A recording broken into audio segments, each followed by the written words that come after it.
Good morning, guys. Am I audible to all of you? Good morning. Yes, sir. Okay. So today we are going to start a data annotation attributes in entity framework code first approach, right? So basically what we discussed now, if we are not using data annotation attributes, then default convention will come into the picture. So as per the data type, as per the default conventions, the database and the schema is going to be created.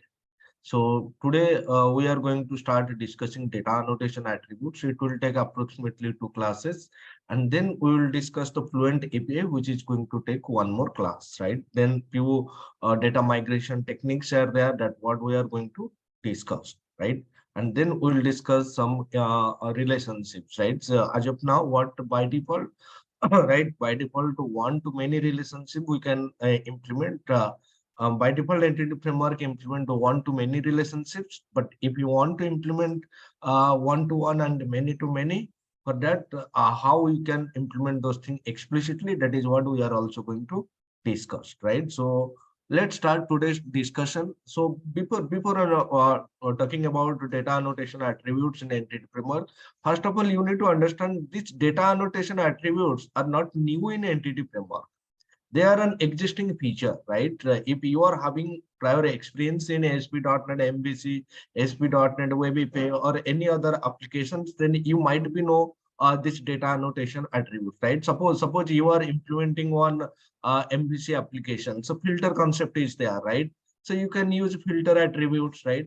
If you are implementing some kind of authentication mechanism, right? So you can also use data. You can also decorate your controller class or method with the attributes. So in the same way, we are also going to use the data annotation attribute in an entity framework. So simply speaking, or technically, if we are going to speak about data annotation attributes, then these are nothing but .NET classes only, and these .NET classes are should and must be inherited from the attribute abstract class, right? In .NET, in entity framework, right, so we are going to use some attribute classes, and those attribute classes are basically inherited or basically belongs to two different namespaces. As you can see in the screen, one of the namespace is data annotations system.component model.data annotation, and another one is system.component model.data annotation.schema. Let us first discuss what are the attribute classes belongs to this data annotation attribute, and what are the attribute classes belongs to data annotations schema namespace, right? And then we will see practically all these things, right? So if you look at the data annotation system.component model.data annotation and the attribute, so basically the attribute or the classes which are belongs to this namespace, right, is basically impact the nullability and size of the database column, right? Suppose you are having one column, you want to make that column as a not null column, or you want to make that column as a null column, you want to make that column as a primary key column, you want to set the maximum length, you want to set the minimum length, right? You want to apply some kind of you want to make that column as a row version column, then for that purpose you need to use these classes: key, required minimum length, max length, string length, type times to bar, and all these attribute classes are belongs to your system.component model.data annotation, right? So key means what? If you want to make any key any property as the key property, or you can say if you want to generate a primary key column for that property, then you need to decorate that property with the key attribute. Required attribute, as the name suggests, if you want to make a column, right? If you want to make a column as not null, then you have to use this required attribute. For example, if you are creating a string column, right? If you are having a string property in your entity, as you know, string by default can hold null value. Then what entity framework by default do is it will create the corresponding database which can also store the null value. But what is your requirement? Yes, I want to create this property as a string property, but in database, that property should not accept any null value. That property should accept that property, that column should created as a not null column. Then in that case, you need to use this required attribute. You want to create a suppose suppose you want to provide some kind of validation in the sense, you want to create a column, and if that column should not accept minimum 3 character or minimum 5 character, or that column should not accept more than 5 character or more than 10 character, then for that purpose you have to use minimum length and a maximum length. String length, it is nothing but the combination of these two, right? Suppose there is suppose your requirement is that you want to set the minimum length is 5 character, but the maximum length is there is no limit for the maximum length. Then in that case you can use min length. Other option is that maximum 100 character you can store, but there should not be any limitation for the minimum length. For that case, you can use maximum length attribute, right? Now it is your requirement that minimum 5 character and maximum 10 character. Then in that case, you can go with the string length. And if you want to create a column as a row version, that means row version means it should store some kind of a GUID value. Then in that case, you need to use the timestamp, right? Everything we'll discuss practically, right? Every attribute, whatever I'm showing here, we are going to discuss practically with example. Let us, before that, I'm just giving one some hint of what exactly the meaning of this attribute. Now, and these are nothing but basically they are going to check the nullability, the size of the column and all these things, right? Now, if you want to impact, right, if you want to impact schema of a database, right, then you need to use this data annotation schema attribute table. By default, the entity framework create a table using the entity name, and by making that entity as a into pluralized form, right? It will create the table. But you don't want that default naming conventions. For example, you don't want students as the database table. You want the student info or a TVL student, right? Then for that purpose, you need to use this table data annotation attribute, and you need to specify the name of the table and the schema of the table. What should be the schema? By default, DBO. You don't want to create the table with DBO schema. You want to use a different schema, admin schema, XYZ schema, ABC schema. Yes, that is possible using the table attribute. Column attributes, by default, entity framework generate the column exactly the same name as the property name. But what is your requirement? Instead of date of birth, I want to make the column as a DOB. Instead of a first name, I want to make the column as a F name in the database. For that purpose, you need to use the column attribute. Index. So you know what is the importance of an index in databases, right? If you want to make your database search operations faster, right, then you need to make you need to create some kind of indexes on the database table, right? Database table, not exactly table. You have to create indexes on columns, and whenever you use those columns in your where condition or in your order by condition, then in that case, the SQL Server database engine will check whether the column what you specified in the where clause condition having some indexes or not. If some indexes are there, then it will make use of indexing, and it will give you the data, or it will improve the application, it will improve the search operation faster, right? So that is the purpose of indexes. Yes, you can also create indexes on some column, but by default, if you know, if you have some basic knowledge of SQL Server, then you might know whenever you create a primary key on any table, then by default one unique clustered index is created. The same thing is also applicable here, right? Whenever and without primary key, entity framework cannot create a table. So in this case, it will make the student ID as the primary key by default. As per the default convention, it will make the student ID as the primary key. Then on this student ID primary key, it is going to create a unique clustered index. Now in your search operation, you are using this registration number now in the where clause frequently. And to improve the search operation faster, what you exactly required, you want to create an index on this number. Is that possible? Yes, that is possible. How? Now, by using the index attribute. But remember, guys, only one clustered index for table plus 999 non-clustered index you can create on a table. There is some option available if you want to make this particular index as a unique index, or if you want to create this index as a non-unique index, that is also possible. That is what we are also going to discuss. Foreign key constant, as you know, if you want to make the relationship between two entities, right, then you need to make you have to create a foreign key in one table, which should map to a unique key in another table. So by default, if you remember, by default, in this case, in order to make the foreign key relationship, your dependent table, in this case, this is my dependent table, and the standard is my principal table. So in the principal table, you should have a navigation property, and in the dependent table, you should also have a navigation property.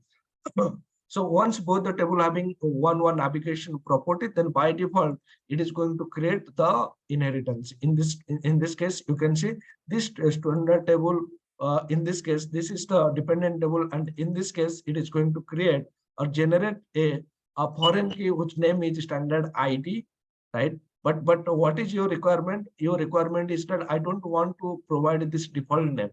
Instead, in this case, instead of standard ID, which will be created as a column in the student table, I want to make this a standard my reference column name should be standard reference number.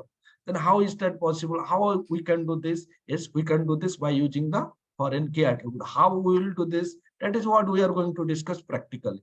Not mapped means, as you can see in this case, there are multiple columns, right? You don't want to, you want to create this two as a properties on your entity, but you don't want to create this two as a database column in the database. For that purpose, you need to decorate these two properties with the not map attribute.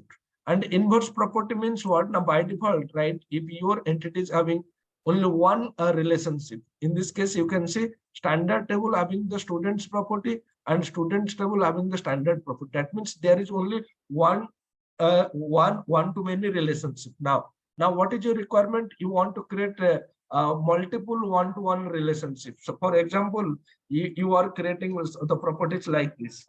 You are creating one, you are creating two, right?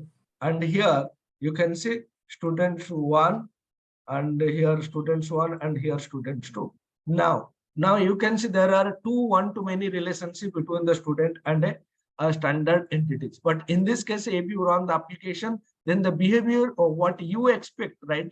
In this case, what your expectation? In your expectation is that in my student table, there should be two foreign key. One is standard one, and another one is for standard two. But in that case, you will see there are four foreign keys, which should not be the case. How you can manage this? And for that purpose, you need to use inverse property, right? Whenever you are having multiple relationships between two entities, in order to make the foreign key, or in order to correctly identify the foreign key relationship between the entities, right, you have to use inverse property. How to use, that is what we are going to discuss practically. Clear, guys? Yes, sir. Right. So let us start the discussion with the table data annotation attribute, right? If you go to the definition of a table data annotation attribute, let me take you, go to the definition. Let me decorate this with the table, right? So you can see once I type the table, then this namespace is highlighted. Means this table namespace belongs to, this table attribute belongs to this namespace. If you go to the definition of this table data annotation attribute, then you will see that this table data annotation attribute is having one constructor which is taking the string name parameter. That means whatever name you specify, that will be set inside this name property. And you can see you cannot set this property explicitly, because it is only having the get accessor. Set accessor for schema, that means you can get or set the schema property. So using this table attribute, you can set the name of the table, as well as you can set the schema of the table. This is optional, but this is mandatory. So if you are using table attribute, then it is mandatory to provide the table name, but it is optional to provide the table name. Clear? Yes. Right. So in this case, name is optional, but name is mandatory and the schema is optional. Clear? How to use the table attribute means you have to use the table attribute. Then you need to provide the schema, I mean the table name. And properties means you can provide the schema and a string. For example, you want to make this as a student info, then you want to provide the schema as admin, then you have to decorate like this. Let us understand this with an example, right? Let me create the student. Okay, so instead of doing all these things, so what I have done, I have simplified this table. So you can say, what is the name I am provided here? Student info. By default, if I omit if I omit this table attribute,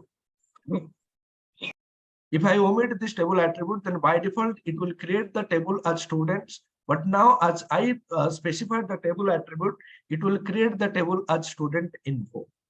So few more changes we are going to do, right? As we are going to update this model class many times. So let me uh, update the context class. Let me set the database initializer as a drop create a database if model changes. Why I said this one? Because that student entity, what I'm showing here, I'm going to update the student entity many times, right? As the model changes, we need to handle those changes and we need to update the database. For that purpose, what database initializer I'm using drop create a database if model changes initializer. Clear?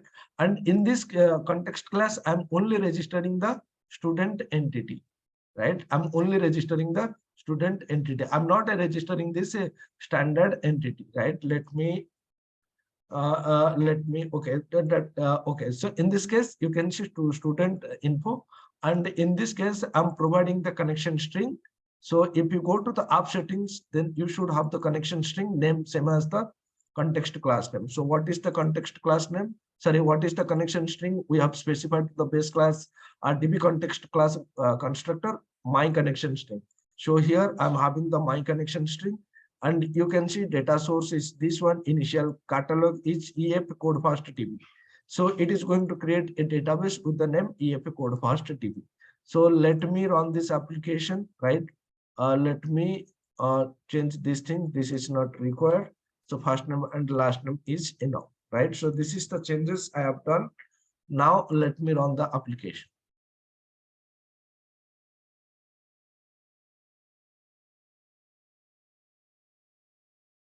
So in this case, it should create the database with the name student info instead of students in the corresponding database. Let me go to the database. So EF code first DB. Yeah, you can see the database EF context, EF code first context DB. Is that clear? Student. Okay. What is the name? EF code first DB, not this one. EF code first DB. Let me refresh this once more. Yeah, you can see this is okay. Let me delete the rest of the databases.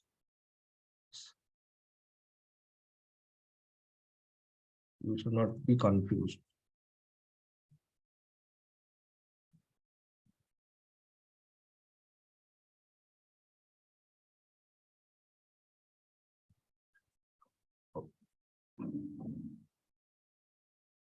Right. So this is the database, and you can see the table, the name is going to be student info. Clear? But here you can see what is the schema. Schema is DBO by default. Now what is your requirement? You want to change the schema. So if you want to change the schema, then you can use the schema attribute. So properties, you can see here properties. See, you can see table attribute string name what you have specified. The next what it is showing, it is showing the schema attribute. Schema equals to you want to create the schema. You want to create the schema as admin. Now with this change, run the application once more. And this time the table should be created using the schema what admin. Okay, let me refresh this thing. You go to table folder and you can see the schema is changed to admin. So this is how you can use the table attribute. Any question from anyone? How to use this table attribute?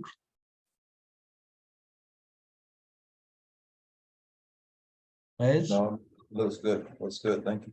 Right? So basically, whenever you are using any attribute, you need to go to the definition. Then you need to check what is the how many constructor as there, how many properties are there, what they are taking, right? So in this case, you can see one constructor is there taking the name attribute. So what is the name? The name of the table, the class is map to. So in this case, this name parameter, what you need to space, that name is nothing but the name of the table, the class is map to. What is the schema attribute? You can see the schema of the table, the class is map to. So what is the schema that you need to space, and what is the name of the table that you need to pass here? Clear, guys?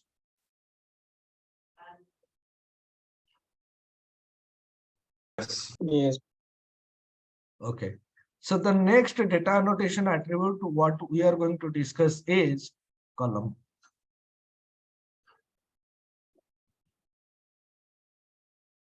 Right.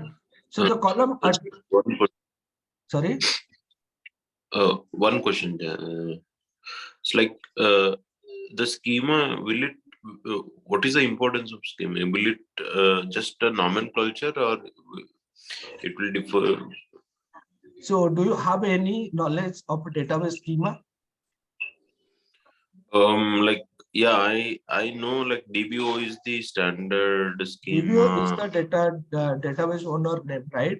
Who is the owner of that schema, right? So in this case, suppose admin. Admin means if you are creating one user, right? And while creating the user, if you only access this admin schema to that user, then that user while login and that user can access this one. Other user they cannot access, right? So basically, Okay. you have to learn this from your database point of view. I'm not going to take more time to explain the database schema things here, right? So you should learn this from database side, because it is going to be again, it is going to be a data DBA kind of a thing, right? Who is the owner of this table? Who can access this table? Who cannot access this table? Those things you need to understand from database point of view. I'm not going to give more time to explain this admin kind of things. What is the admin? What is DBO? What is the full form of a DBO?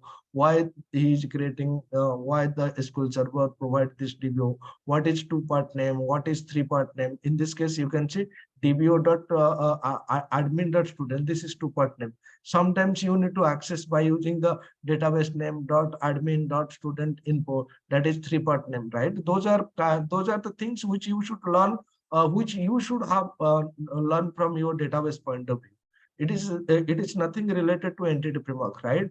Entity framework, there is something called schema. Then using entity framework, you can also create the schema. How to create the schema? That is what using entity framework I'm going to explain. But what is the use of schema in database? That is what I'm not going to talk. Right? Because if I'm going to cover the database part as well, then this course is going to take much more time. The column attribute, as you can see, the column attribute can be applied. See, again, if I'm going to explain what is primary key, what is foreign key, what is index, what is column, what is table, right? Then this course, this is nothing but you can consider you are learning SQL. So that is a different story altogether. So what we are going to know, we should know that this is the database kind of thing. How to create those things using entity framework, that is what I'm going to explain. But what are those things? I'm just going to give you some basic information. For detailed, you need to learn by your own, by visiting some different websites, or by visiting by watching some videos on YouTube, all these things. Right? The column attribute, let us understand the column attribute. The column attribute can be applied to one or more properties of a domain entity to configure the corresponding database column name, to configure the database column order, and to configure the column data type, right? So basically, if you see, this is my first name, this is a column, this is another column, this is another column. If you want to provide a different name for this column, you have to use column attribute. If you want to set, so by default, the data type is string. So for that case, it will use varchar max. But you don't want to use varchar. You want to make this column as in text. Then you have to use column data type. In this case, student is going to the first column in the database. first name is going to be the second column, last name is going to be the third column. You want to alter the order. You want to make last name as the second column and first name as the third column. Then you need to use the column attribute. So for these three particular purpose, you need to use the column attributes, right? Now, if you go to the definition of the column attribute, let me add the column attribute here.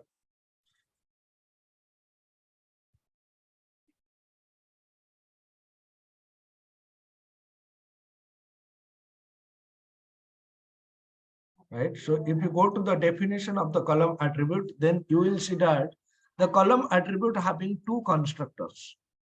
One is zero argument constructor, another one is one argument which is taking the name. So what is the difference between these? The difference is that if you are using the column attribute, the default or the zero argument column attribute, then in that case, whatever the name of the property, that will be created as the column name in the database, right? For example, in this case, I'm not using the column attribute. I'm not providing the name. So in the database, the name is going to be student ID. In the database, the name is going to be the student ID, right? For example, in this case, the name is going to be first name. In this case, the name is going to be, I want to provide a different name. So in this case, you can see I'm providing LM. So in this case, the column name is going to be what last. So in this case, as you can see here, I'm not providing anything, means the default constructor will come into the picture. But here the constructor which is taking a string parameter will come into the picture. So the two constructor meaning is the same, right? In this case, it is going to use the property name as the column name. In this case, whatever name you specified on the column attribute, that name is going to be created as the column name in the database, and that column will be mapped to the appropriate property in your entity. So in this case, in the database, you will see LM, and that will be mapped to this last name property in your entity class. Then you can see name. So you can see get, so you can see here the name, it is a get accessor. Means what? Now using this name attribute, you cannot set the name of the column. If you want to set the name of the column, then you can only use the constructor. To get the name, you need to use this one. Order attribute, if you want to set the order, which is C, in this case, whatever thing you are passing to the constructor is mandatory. Rest of the things are optional, right? In this case, order, it is optional. If you want to set the column order, then you can set. If you don't want to set the order, then don't set. But remember, if you are using this order attribute, then the order should be available on all the properties. It is not like that you just apply the order attribute here, right? Suppose I'm using the order attribute here, right? Suppose I'm using the order attribute, I'm providing one here. This is not applicable. If you are providing order, means you have to provide the order attribute here also, and here also. That means how many number of properties are there in each and every property, you have to specify the order attribute. Type name means you have to set the data type of the column, right? So these are the three things that you need to understand. Let us understand this with one example. Please unmute. Thomas, can you mute yourself?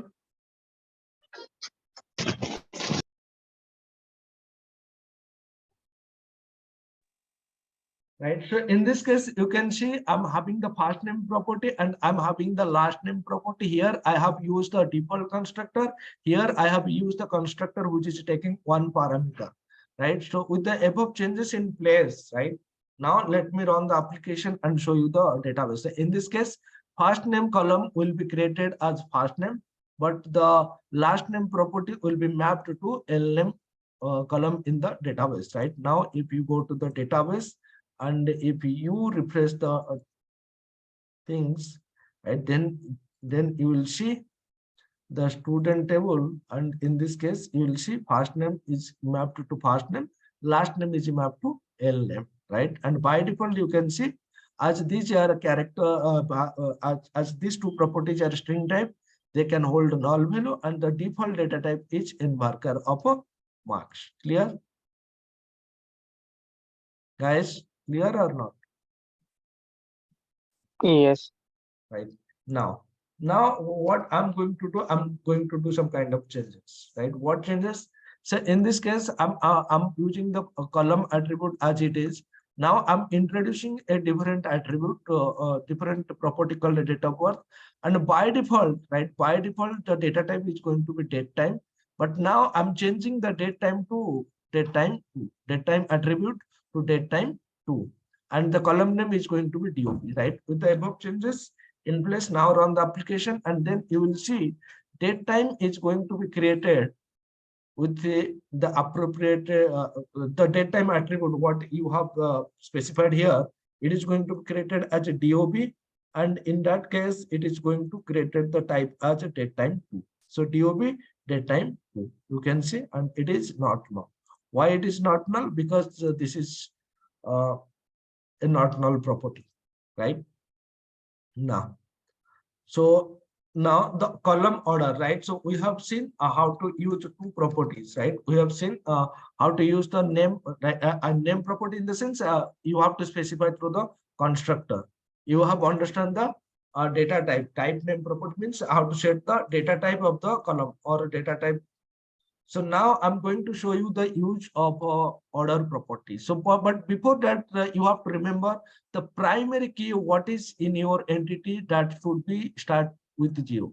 Primary key means it should be the first property in your column. So you have to set the order as 0. And again, it is 0 based ordering. 0 based ordering means the starting order is going to be 0. So in this case, I know student ID is going to be my primary key. So I have set the order as 0.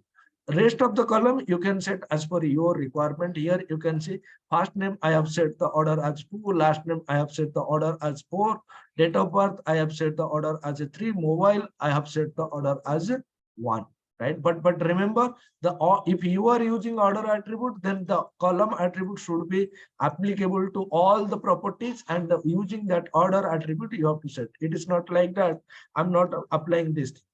This is not going to work, right? So if you are setting the order, means you have to set order for all the attributes, or sorry, all the properties, right? With the above changes in place, let's run the application and let's again verify the database and check whether the data type, whether the columns are there in appropriate order or not, right? Let me refresh. So student ID, mobile, then first name. So first is student ID, then mobile, then first name, and then should be date of birth and the last name. Let's check date of birth or last name, DOB and the last name, because date of birth here we have specified the name as a DOB. So date of birth, and then finally last name. Last name is for LM. So you will see LM here. Clear, guys?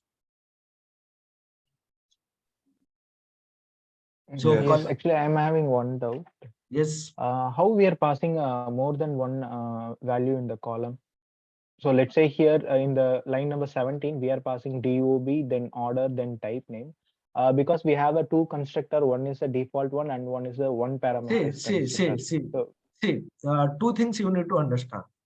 So for the constructor, do I specify the parameter name? no. Right? For the properties, am I specifying the name of the property? Yeah, specifying the property name. So in this case, I'm specifying order equal to 3, means this is for the order property, right? What is, if you go to the definition of this class, right, then you will see order, you will see type name. So these are the attribute of this class. So if you want to set any value for the order, means you have to use the order attribute, order property, type name property. For the constructor, am I specifying anything while passing the value? Am I specifying No. name equals to DOB, something like this? No, but if you want to access one class, we have to create either an object. If we are not going to create an object, the class should be a static. Then we can use the class name directly. But here we doesn't do anything, right? But how we are accessing the order and type name directly? How you are accessing the order? So see, so simply. So this is nothing but, this is not a normal class, right? So this is not a normal class that you can apply. This is a attribute, right? So suppose if you are using this column attribute, So just press, you will see what are the column attribute and whatever the properties, right? They have implemented the this class in such a way that, right? So if you look at this column attribute, then this column attribute is inherited from one class called attribute, and that class take the responsibility, right? That class take the responsibility that whatever the attribute you defined inside this class, right? So those are, you can pass as parameter to your constructor, right? If you do not have this class, then you cannot decorate that class. For example, if I'm creating one class, I'm creating public class, some class, right? And inside this some class, I'm taking one constructor, right? Public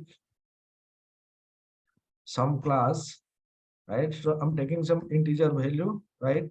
But do you think that I can decorate the sum class here? Can No. I decorate?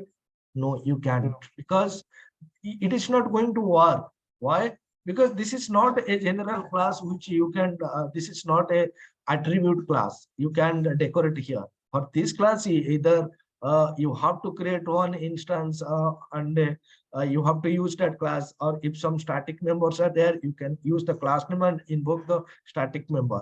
But if you want to create your own class, then that class should be inherited from the attribute class. And once it is inherited from the attribute class, then you can see I can pass the value, right? So how you are passing, how you are providing the properties means only because of this attribute class. If this class is not there, then you cannot decorate anything like that. Understand? Yeah, I got it. Right? So the attribute is the responsible attribute class is take the responsibility to all these things. And again, once you and again you will get the intelligence. What are the things you can do? What are the things you cannot do? Everything, right? So you can see this class having some properties, right? You can see properties colon order equals to type name equals to. So intelligence showing all these things, right? So another option is there. You can pass string name. You can see the string name. It is nothing but your constructor parameter, and the properties order and type name are the properties of this column attribute. Clear? Yes. So guys, clear this column attribute. What is the use of this two constructor, and what is the use of name, order, and type name properties?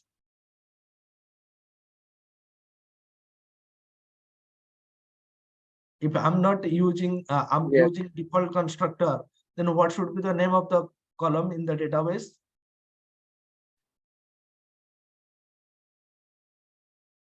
Default name. So whatever the name, Property. in this case, whatever the name your property having, that name will be created as the column in the database.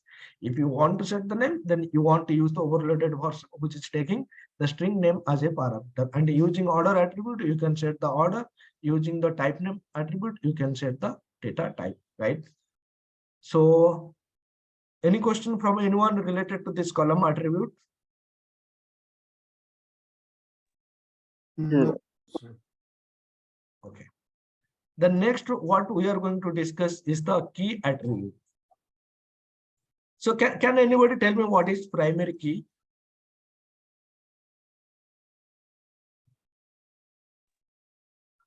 It is uniquely identified column. Sorry? We cannot have it uniquely identifies the column. We cannot have null value or duplicate value. Okay, exactly right, but it is not identify column, but rather than you can say it is identify a particular record, right? In the It database is table. used to make relationship with other tables. No, it is not used to make the relationship. Foreign key is basically used to make the relationship with other table. Primary key is basically used to identify a record uniquely in the database table, right? If your table having 100 records, then using the primary key, you can identify a particular record. So basically, what is the use of primary key means? It is the combination of two things. What are the things? One is unique and another one is not null. If you make a key, if you make a column as primary key, then that key will not accept null value and that key will not accept any duplicate value. That means it is the combination of unique and a not null constant you can consider, right? The primary key is the combination of a unique and a not null constant. That means it will not allow either null or duplicate values into a column or columns. When I'm saying column means the composite primary key is also possible. So what is a composite primary key? Now, if the primary key is created based on the multiple columns, then we can say it's a composite primary key, right? So using the primary key, we can enforce entity integrity, right? So what do we mean by entity integrity? Entity integrity means using the primary key, we can uniquely identify a record in the database table. And a table should have only one primary key, which can be created either on a single or multiple columns. If we are creating on multiple columns, then we can say it's a composite primary key. Clear? Yes, sir. So basically, you have to remember this is the combination of two things: unique and a not null. Right? As it's a unique and not null, that means you can uniquely identify a record in the database table.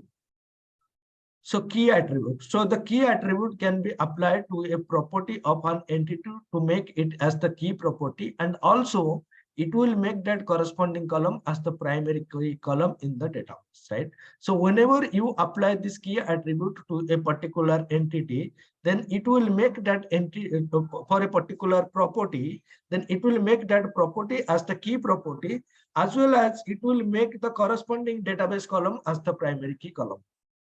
See, as per the default naming convention of entity framework, whenever it find a property with the name as ID or with the name as the entity name plus ID, then by default, it will make that property as the primary key property, and by default, it will make that column as the primary key column in the database. So for example, in this case, right, if I'm going with this example, so in this case, the student ID is going to be generated as the primary key column in the database, right? Let me run this application. Why student ID? Because the entity name is student, and if you add ID, then the name will be student ID. So by default, it will make that column as the primary key column in the database. Now, if you go to the database, right, if you refresh the table, right, then if you expand, if you try to see the what SQL statement is there for the student table, then why I'm not getting this?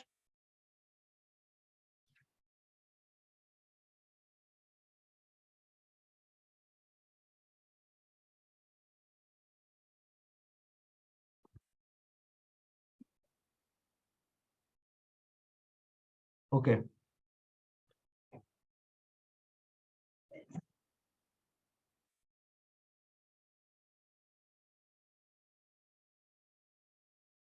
I am unable to view this one. Okay. So in this case, you can see this is created as the primary key column. So PK means it is going to be your primary key, and you can see not null. So primary key and not null. Why I'm unable to view this? Can anybody tell me why?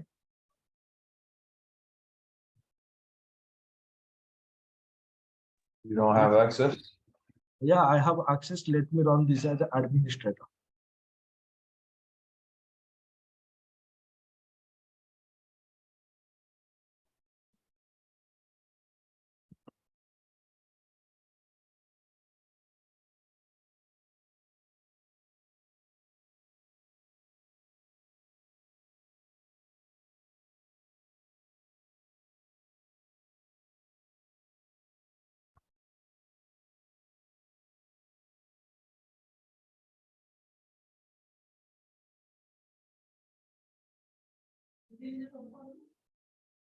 Right.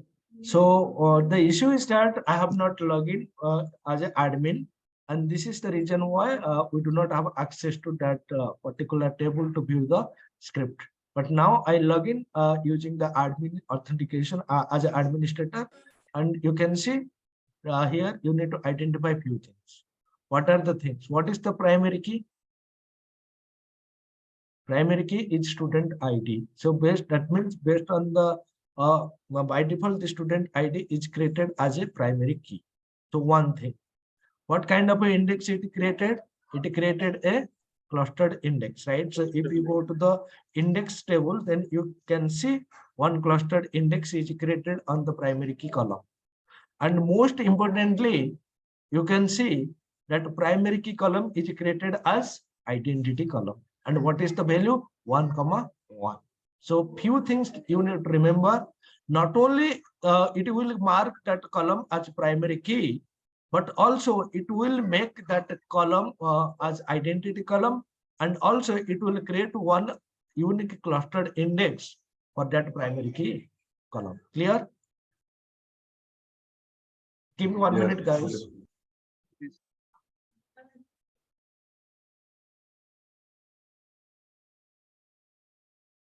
So clear? What are the things happening when you make a key? What are the things happening behind the scene for the primary key? So you do not need to worry about this thing, right? If you simply mark the, see, in this case, if you are using primary key and from the database side, suppose I'm going to create a table, right? Let me student 2, right? Let me delete all these things, right? Let me mark this as a primary key. So in this case, right? So in this case, the identity column is not going to be generated. So in this case, it is simply going to create. Let me create the execute this one. Let me refresh this tables folder, right? Student 1. In this case, you will see index is generated. What kind of an index? Clustered index. So the point that you need to remember, whenever you mark the column as primary key, the clustered index is generated. But remember, whenever you whenever the entity framework generates the database column based on the primary key column, it will create a clustered index. It will mark that column as a primary key column, but additionally, this thing is identity column. So identity means you do not need to specify any value explicitly. The value for that column is going to be generated automatically. But whenever I'm creating the database explicitly, right? So in this case, you can see I'm creating the database in my database. So in this case, even I'm marking this primary key, I'm marking this column as a primary key, it will not automatically make this column as an identity. For that, in this case, you have to specify the value for this column. But in this case, automatically that will become the identity column. Clear? Yes. Right? So Yeah.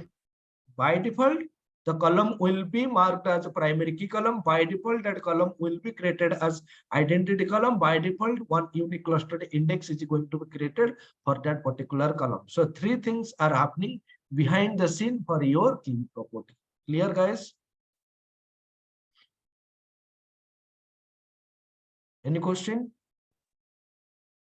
No. Right. Now, what is my requirement? I'm going to change these things. Right. So what I'm going to do? I'm going to change this thing. Now, I'm making this as a student registration number. I'm making this as a student registration number. In this case, which column is going to be the primary key column? Is there any column? Is there any property? Is there which entity framework will mark the key column and will generate the primary key column in the database? Is there any property available in the student entity? Student registry number. So by default, what format it will check? It will check in any property which is created as ID, or it will check any property whose name is student plus ID. Student ID or ID. Is there any property whose name is ID and student ID? No, sir. So in this case, this is student registration number, but it is not coming as per the default naming conventions. In the default naming convention, it will check for the ID or student ID, but here student registration number. So in this case, the entity framework will not figure out to make which property as the key property and to generate the primary key column in the database. So in this case, if you run the application, then you will get one runtime exception. Let me run the application.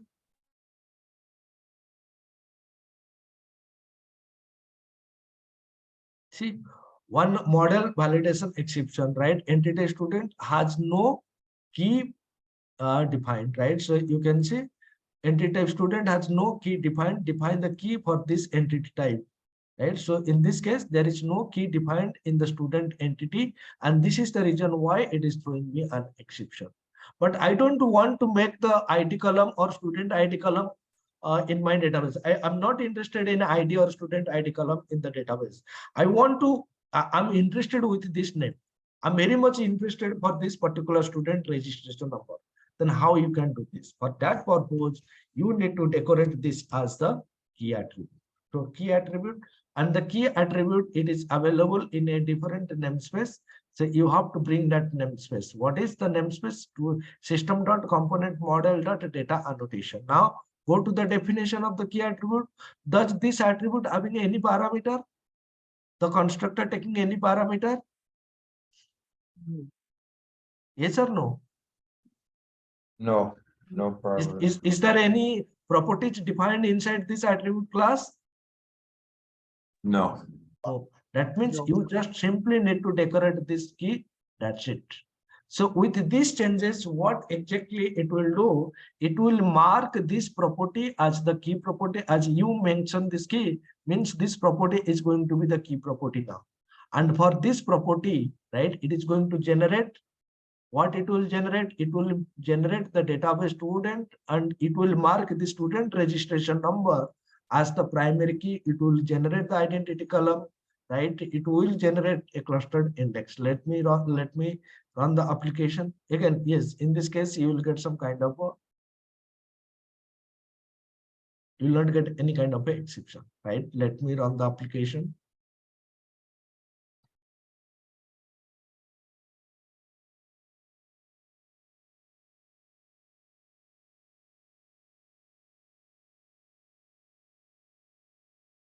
Why it is taking time? Cannot drop database because it is currently being used. Right, so here you can see we have opened this window, so it is unable to drop all these things, right? So let me close this one. Let me open this one once more. This is MS.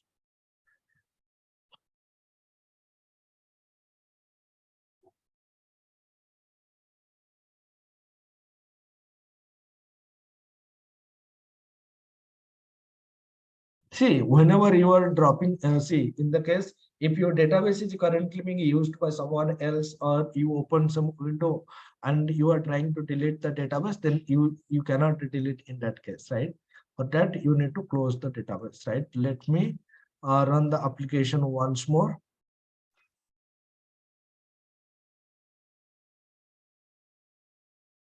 Student added. Now, if you go to the database, which is the tables folder, you can see students database table is there, and you can see student registration number is going to be the primary key.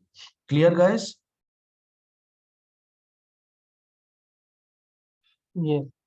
Right. So basically, if you don't want the default naming convention, instead you want to create the primary key by your own name. In that case, you need to use the key attribute, right? By default, it will search for the name whose name it start with the ID or in student.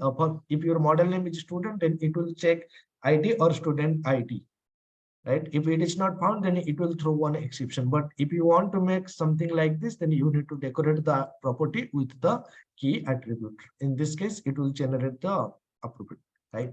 Now one more thing we need to understand how to make a composite primary key using the key attribute, right? So basically, as you know, we can create a primary key based on a single column or based on multiple columns, right? If we are creating a single column, that is fine.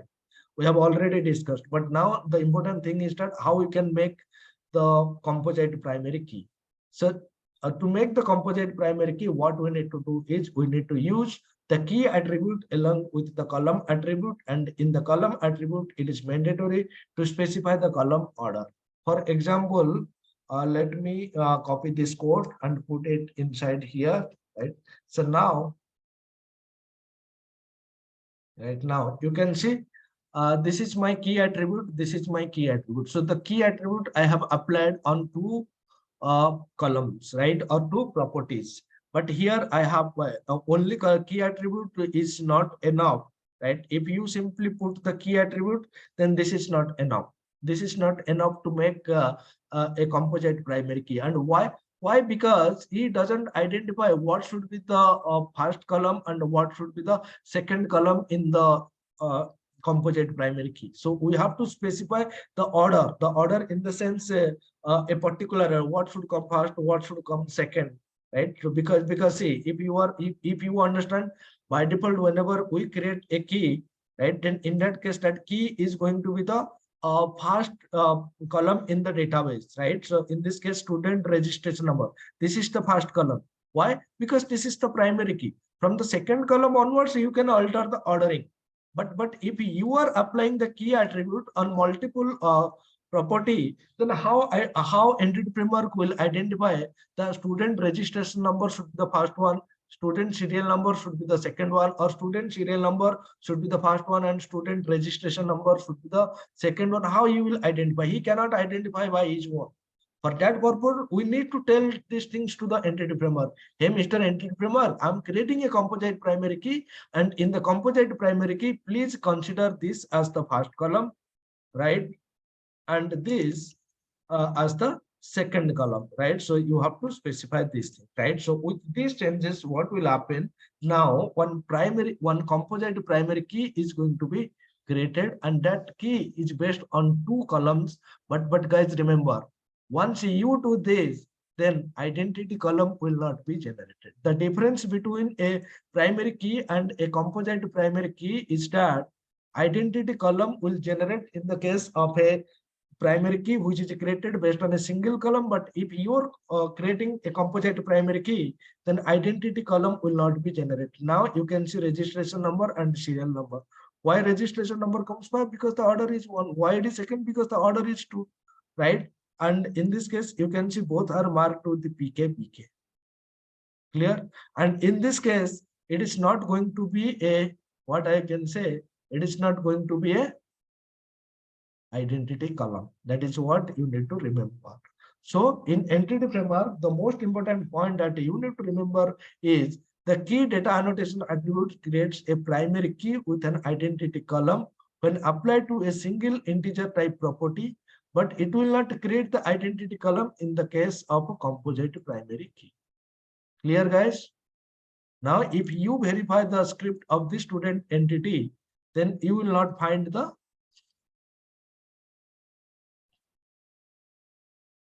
identity in the column, right? So there is no identity. Is there any identity? No. And here you can see the constant, the primary key constant is created based on 2 columns. Clear, guys? Yes. Any question from anyone? What is the difference between the primary key and a composite primary key when it is created using entity framework? If someone asks you, then you have to tell this thing. The one and only difference between them is that in the case of a primary key which is created based on a single column or single property having the identity column. But if it is a composite primary key, then identity column will not be there. Clear? Yes. Okay. I have one doubt. Yes. Key attribute is a different class and column attribute is a different class. So how these both attributes are combining the student registration number and No. order? You are confusing, right? In this case, key attribute is basically used to make the attribute as the primary key.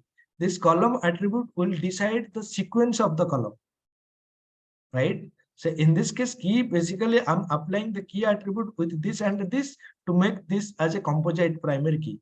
Column attribute is basically is going to decide the order of the column, right? In this case, I'm providing order 1, order 2, means in the database, it is going to be order 1 and order 2.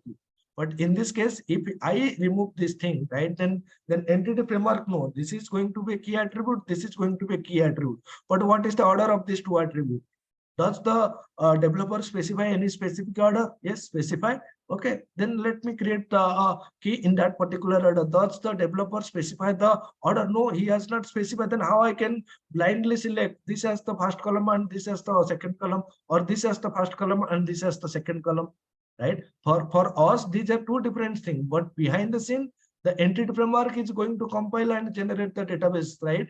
Then entity framework know what is the meaning of key. The entity framework know what is the meaning of column, and entity framework know what if it is a key attribute, then it should be the first column. And entity framework figure out, yes, there are two key properties, then I need to figure out what is the order of these two properties, and for that purpose it will check the column attribute. If column attribute along with the order is available, then that is fine. If order is not available, then it is going to give you some runtime exception. Clear?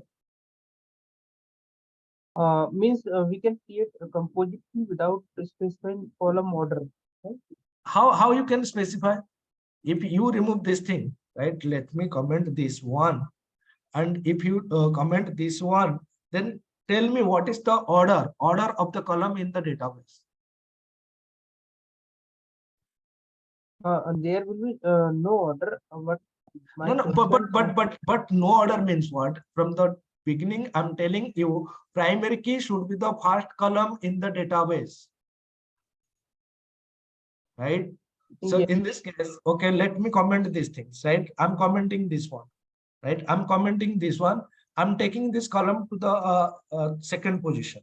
So in this case, once you run the application, the student registration number position will be where in the database. it will be on Second position. Let me run the application and show you the position, whether it is in the second position or in the first position.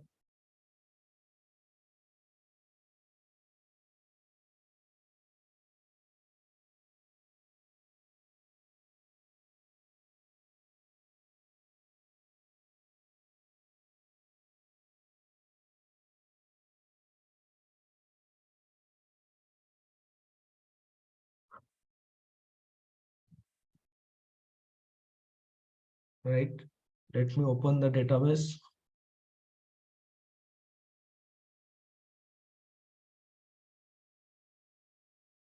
The primary key means it should be the first column in the table. From the second column onwards, you can specify using the order attribute. Right now, if you go to expand the table, then you will see which one is the first column. student registration number. How is this possible? Because key means it should be the first column, right? Doesn't matter where you put that column in your application, right? But in this case now if I'm making this also as the primary key column, now tell me where it will put this one and where it will put this one, because two primary key columns are there, right?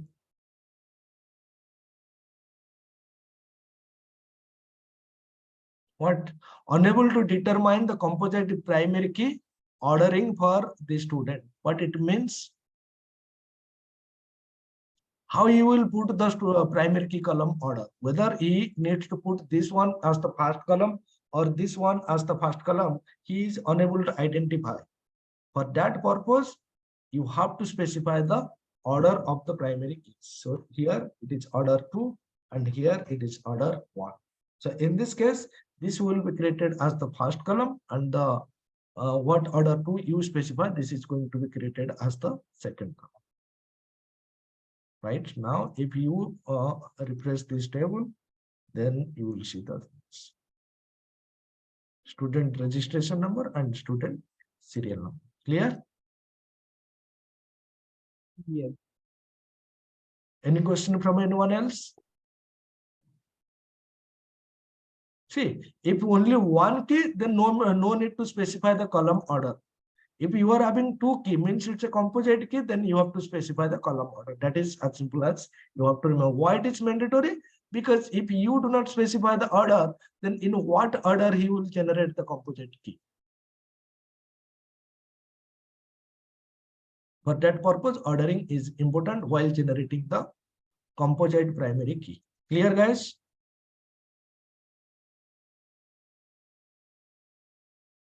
Yes. Okay. So the next important attribute what we are going to discuss is foreign key attribute. So before understanding foreign key attribute, can anybody tell me what is the importance of a foreign key constant in database? To It's establish a relationship. Yes, exactly. In order to establish a relationship between two tables, we need to use the foreign key. In that case, the foreign key is a column in the dependent table, which is having a relation, which is having a pointer, right, into the principal table column, right? So basically, in the principal table, in this case, you should have two tables. One is the principal table and one is dependent table. In the dependent table, it will be created as a column which is pointing to the principal table unique column. That unique column might be a primary key column or might be a unique column, right? So in that case, before storing any data into the dependent table, first it will check the primary key or the principal table column data, whether that data is exist in the principal table or not. If it exists, then it will only allow you to enter into the dependent or foreign key column. If the data is not exist, then it will not allow. Right. And again, if we are storing multiple data in multiple table by making the relationship, right, then we can effectively utilize the database, right? So if you remember, there is something called database normalization, right? Database normalization in the sense, instead of storing all the data into a single database table, we need to split the table into multiple different tables by establishing some kind of a relationship, and later by using the relationship we can effectively fetch the data. So so basically foreign key is basically used to establish the relationship between the table, right? The relationship, right, one of the most important concept in database is creating the relationship between the database table. This relationship provides a mechanism for linking the data stored in multiple database tables and retrieving them in an efficient manner.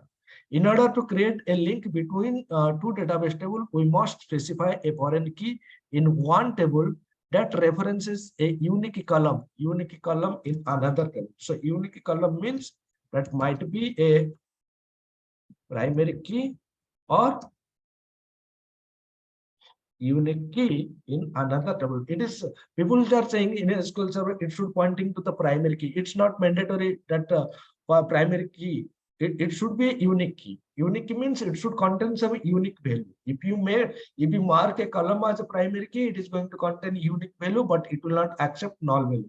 If you mark a column as a unique key, means it is going to contain the unique value, plus it will also accept one null value, right? So in that case, in both of the cases, you can make a reference from your reference key, right? That means the foreign key constant is used for binding two database tables with each other and then verify the existence of one table data in other table. That means whenever you are inserting some data into the foreign key table, first of all, it will check whatever the data you are going to enter into the foreign key, whether that data is exist in the primary key or unique key table of the reference table, right? If the data is exist in the primary key, then it will allow that data to be inserted into the foreign key column. Otherwise, it will not allow, right? If a foreign key in one table points to a primary key or unique key in another table, right? Let us understand this with an example, right?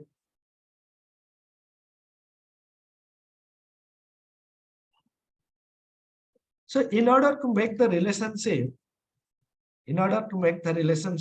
at least two tables are there. Two tables are required. Here we need to understand one concept called principal entity, right? Principal entity, and one is DP dependent entity, principal entity and dependent entity. This principal entity must have the primary key or unique key column, and this dependent entity must have the foreign key column, and this foreign key column will refer to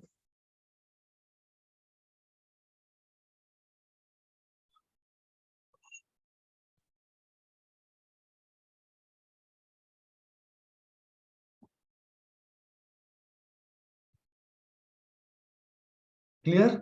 So whenever you are going with the relationship, then you should have two tables.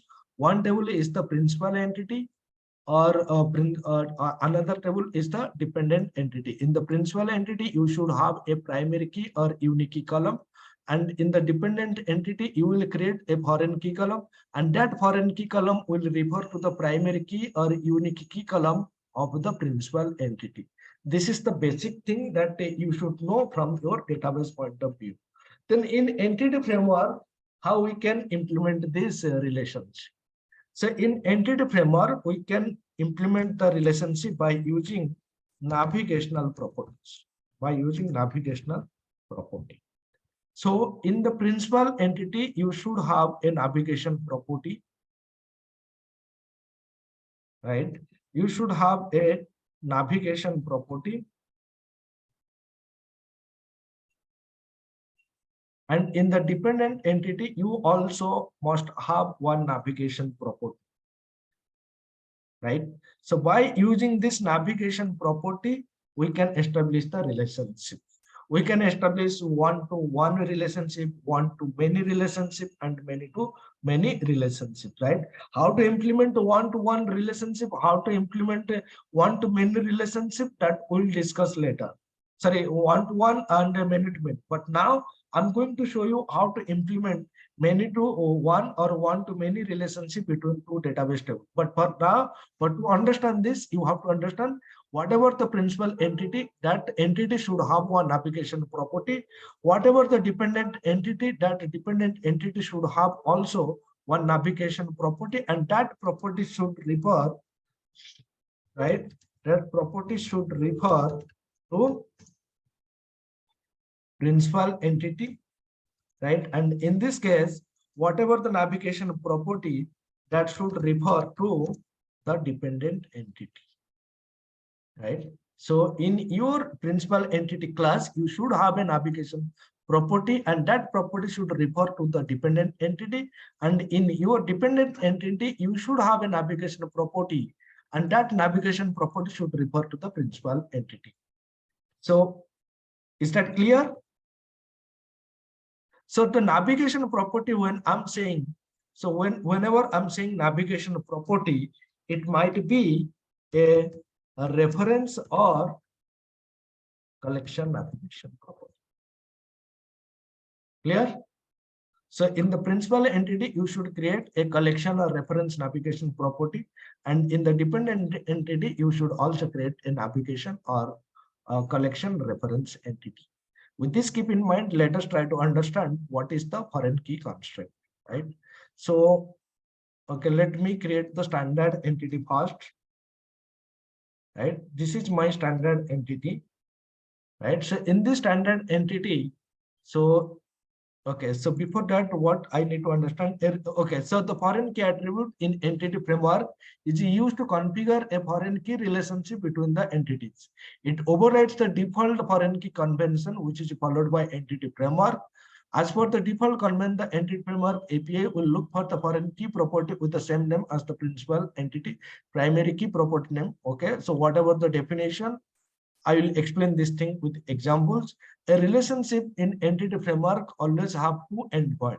Each endpoint must return a navigational property that maps to the other endpoint of the relationship. This is the point that you need to understand.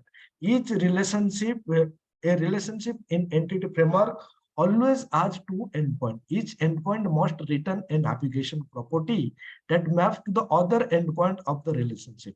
So if you are each entity, each relationship having two endpoints. So relationship means I want to make a relationship between this principal entity and this dependent entity. Then these two entities must having two endpoint. Endpoint means a navigation property, and the navigation property of one entity should point to the navigation property of other entities. So in this case, it should point to dependent entity navigation property, and dependent entity navigation property should point to the principal entity navigation property. This is not clear at the moment. Don't worry, we'll understand this thing very clearly, right? So let us modify the standard entity. We have modified the standard entity. Let me modify the student entity, right? And one more thing, the point that you need to remember, both entities should and must have navigation properties to include. Student entity has the standard reference and navigational property.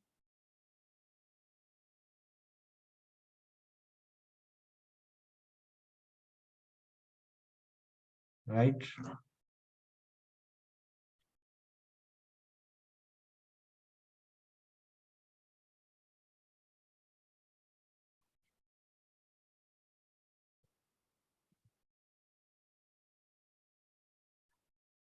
Okay.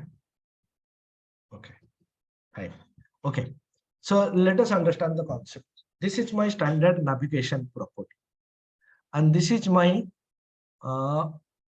standard navigation property means let me give the comment as this is my principal entity. This is my principal entity, and this is my dependent entity. Principal entity, and this is my dependent entity. So if you want to make a relationship between the student and the standard entity, then both the entities should have navigation property, and each navigation property of one entity should point to the other entity. In this case, this is my standard entity. In the standard entity, I'm having one navigation property which is pointing to the other entity or not. In this case, what is the entity? Student entity. So the standard navigation entity pointing to the student navigation property. Right now, come to the student navigation property, which is going to be the dependent entity. And in the dependent entity, the foreign key is going to be created.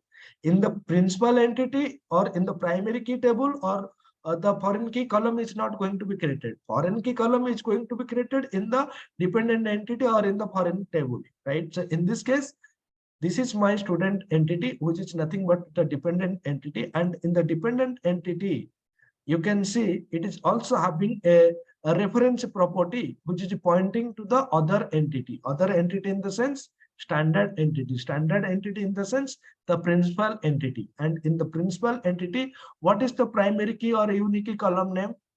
The unique or primary key column name is the standard ID. So you should have the standard ID also here. This is not mandatory, but it is good to have this standard entity here. Clear? So first of all, you need to identify which one is your principal entity and which one is your standard entity, dependent entity, and on which entity you want to create the foreign key. The entity where you are going to create the foreign key column is nothing but the dependent entity, and that should pointing to the principal entity. So in this case, student is my dependent entity. In the student entity class, I'm going to create a foreign key which should point to the standard entity. So in this case, I'm going to implement a one-to-many relationship. What it means, now one standard can belongs to multiple students, and in this case, each student can have a particular standard. So to generate the foreign key, right, it should have the standard property.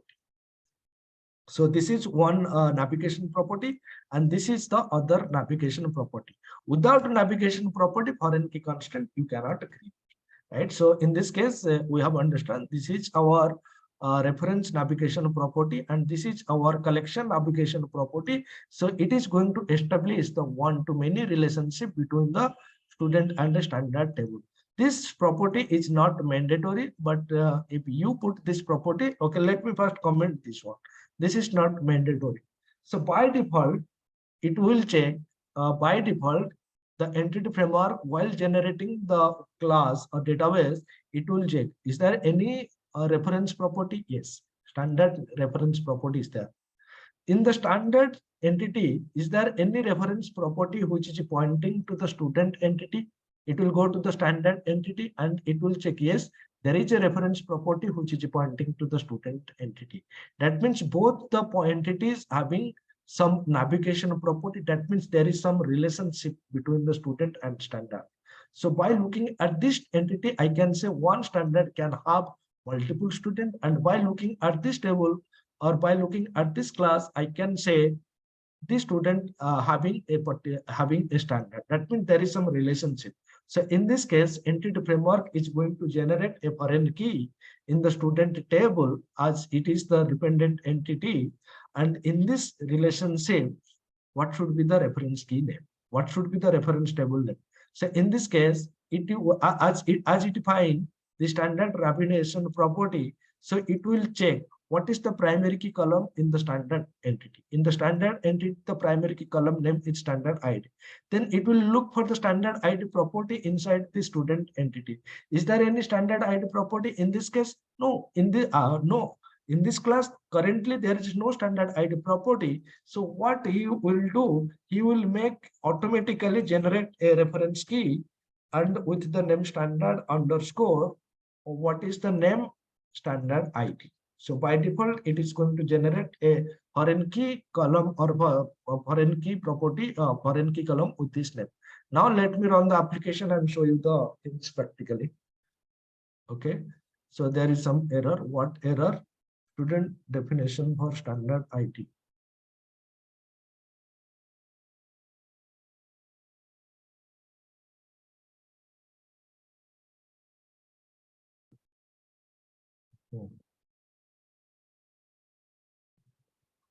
Standards. Okay, so we have to introduce that standard also here.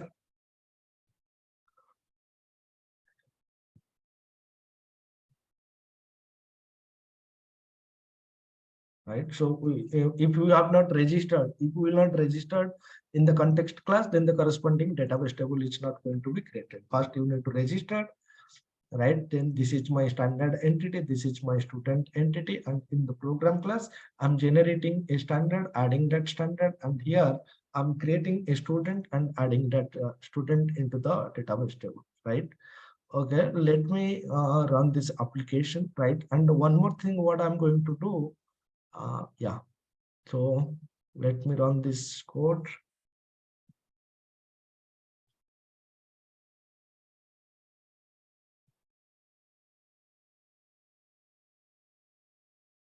Yeah. So now if you go to the database, let me refresh these things. Right. So what is your primary key table? Standard. So in the primary key table, the foreign key is not going to be generated. What is your for dependent entity? Dependent table? Student. In the student table, it is going to generate the foreign key. And what is the name of the foreign key? Standard underscore standard ID.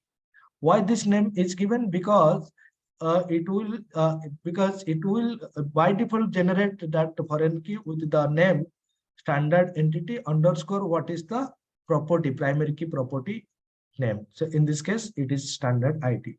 But if you do not want this standard underscore standard name convention, right? So you can also create like this. So in this case, it will check the standard ID property, and it will, and once it find the standard ID property, right, then it will create the foreign key on this particular column, right? So let me give you this standard ID also here. Standard ID equals to standard dot standard ID, right?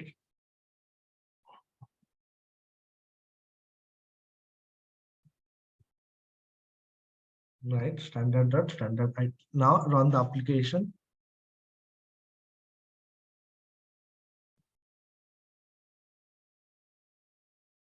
Student added. Now if you go to the definition, let me refresh these things. Now you will see the foreign key column name is standard ID.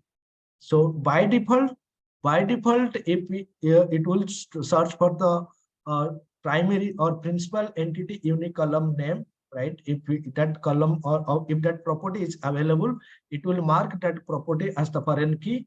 If it is not available, then it will mark that property as the entity name underscore the property name by default. This is the default convention.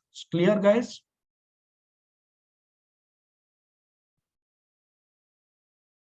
Yes.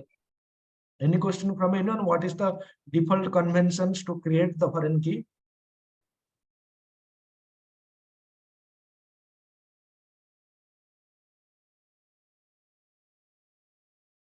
Clear, guys? Yes. Clear. Okay. Yes, sir. Clear, sir. So this is the default. Now we are going to understand the what is the use of a foreign key attribute, right? The foreign key attribute in entity framework is used to configure a foreign key relationship between the entities. It overrides the default foreign key convention, which is followed by entity framework. It allows us to specify the foreign key property in the dependent entity whose name doesn't match with the primary key property of the principal entity. In three different ways, you can apply the foreign key attribute. Let us understand these three different ways with the one by one. So before proceeding further, first you need to identify what is the principal entity and what is the dependent entity. In our example, which one is the principal entity? Standard is the principal entity, and which one is the dependent entity? Student is the dependent entity. And in the dependent entity, only we are going to create the foreign key. So foreign key, as you can see, we can apply in three different places. What are the places? Now you can apply the foreign key on the foreign key scalar property in the dependent entity. You can apply that foreign key attribute in the reference navigation property in the dependent entity. You can also apply the foreign key in the navigation property in the principal entity. So let us understand all these three approaches one by one. So the first approach is foreign key on the foreign key property in the dependent entity, right? So see, by default that is fine, but if you want to make student right now this is student ID, but if I want to make this student reference ID, right? I want to make this student reference ID as the foreign key, then what will happen? So in this case, if you run the application, right? So in this case, student reference ID. Okay. So in this case, if you run the application, do you think that that reference ID column, right? So do you think that the student reference ID column is going to be the foreign key in this case? No. No. So in this case, what will happen? The student reference ID will be created as an integer column, and another standard underscore standard ID is going to be the foreign key column, because by default it will look for the property name standard ID. It will not find, so it will create a foreign key with this name, and it will be created as a simple normal column. Right now, if you refresh this thing, right, you can see student reference ID. It is not created as the foreign key. Now, my intention is I want to mark this column as the foreign key column. Then for that purpose, what you need to use this approach, foreign key on the foreign key property in the dependent entity. So what you need to mark, you need to decorate this attribute, right? So you need to decorate this attribute with the foreign key attribute. Right. So now, if you go to the definition of the foreign key, it is taking the name attribute. And what is the name attribute? The name of the associated navigation property or the associated foreign key. So what is the associated navigation property in this case? The associated navigation property is standard. So you need to pass standard here. So once you pass standard here, then it will mark this column as the what? It will mark this column as the foreign key column, right? With these changes, now run the application.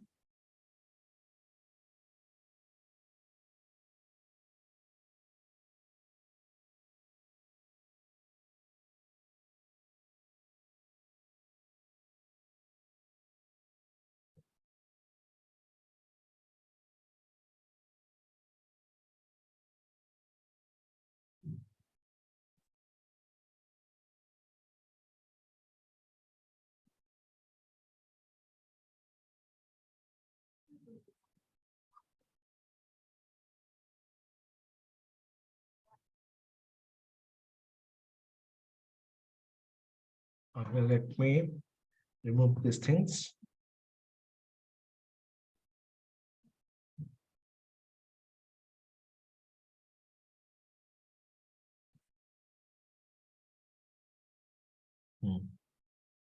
So what I'm going to do is, I'm going to make this as nullable. How to make a column as nullable? Can anybody tell me? Put a question mark. Yes, with the question mark, or you can also use the nullable, right? With this sense, this will be marked as a reference key, and this reference key is of type nullable type, means it can accept null value. And in this case, I'm not passing the reference value, so it will not give me any kind of a error, right? So with this sense, now on the application, you can pass a question mark, or you can also use this nullable, right? That is fine. Both are going to be work. So now let me refresh the table. Right now you can see standard reference ID. It is created as the foreign key, and you can see it is null. So it can accept null value. So this is how you can mark a column as foreign key. Clear? Yes. Now let us see the other approach. What is the second approach? Foreign key on the navigation property in the dependent entity. So what is the dependent entity in this case? In this case, what is the dependent entity? This is my dependent entity. Which one is the navigation property? Standard. Standard. So you need to cut this one. You need to paste this thing here. And what is the reference column? So if you go to the foreign key, right, then you will see that definition, what is saying. You can, the name associated navigation property you can specify, or associated foreign key you can specify. In the previous example, right, in the previous example, we have specified the associated navigation property. But in this case, now I'm going to specify the foreign key column, right? In this case, what should be the foreign key column name? Standard reference ID. With this change, now if you run the application again, right, now again what will happen? It will create, it will mark this column as the reference key column, right? So you can apply the foreign key on the foreign key column, and you need to specify your navigation property. You need to specify the navigation property name as a parameter. You can also apply that foreign key attribute on the navigation property, and in that case you need to specify your foreign key column or foreign key property name. So in with this change also, if you run the application again, that the student reference ID column is going to be your foreign key, right? So now if you refresh this page, then also you will see student reference ID, it is going to be your foreign key. Clear, guys? Clear or not? Yeah. Right.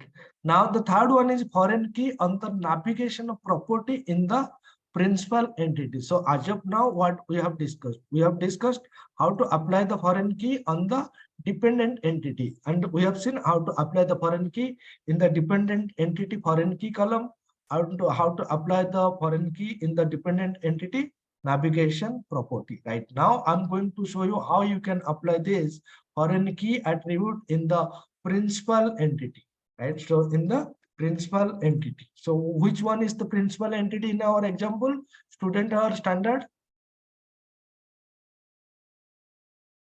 guys? Student. Student. So go to the student and go to this one, apply the foreign key, FOREIGN, foreign key, bring down the namespace. And in this case, what should be, you need to pass the student entity reference ID column name. What should be the foreign key column, right? With these changes also, if you run the application, then it is also going to generate the foreign key as expected.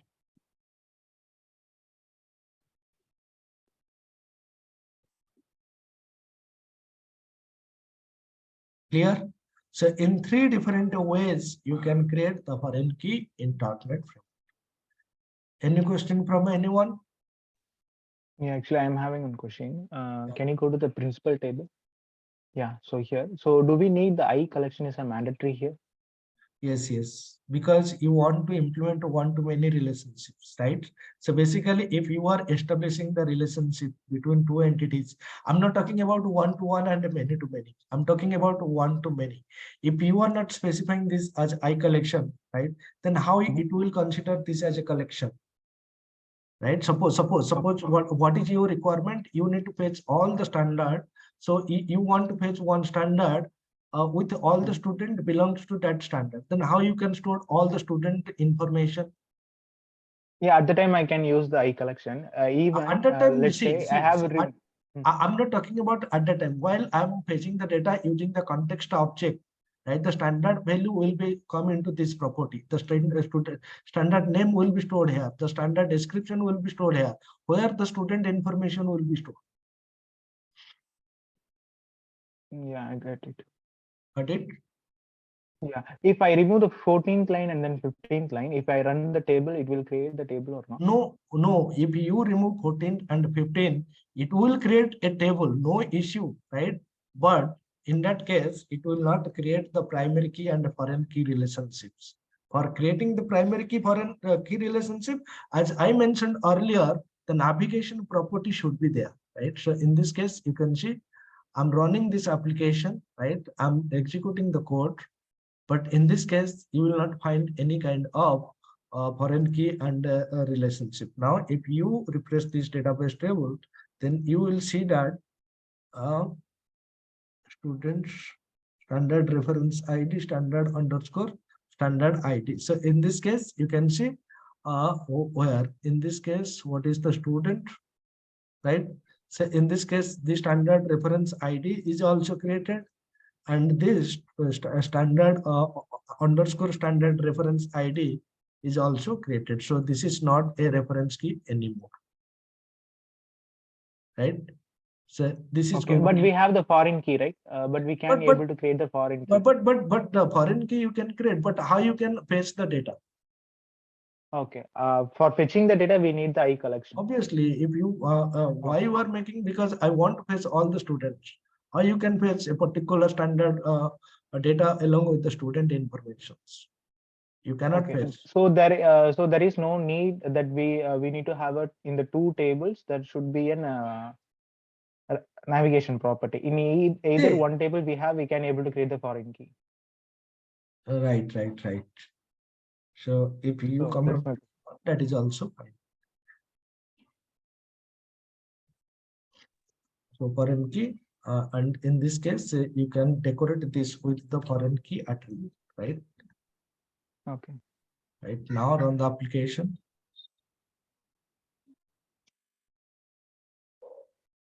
So why I'm saying this is mandatory, because currently I'm only showing you one-to-many relationship, right?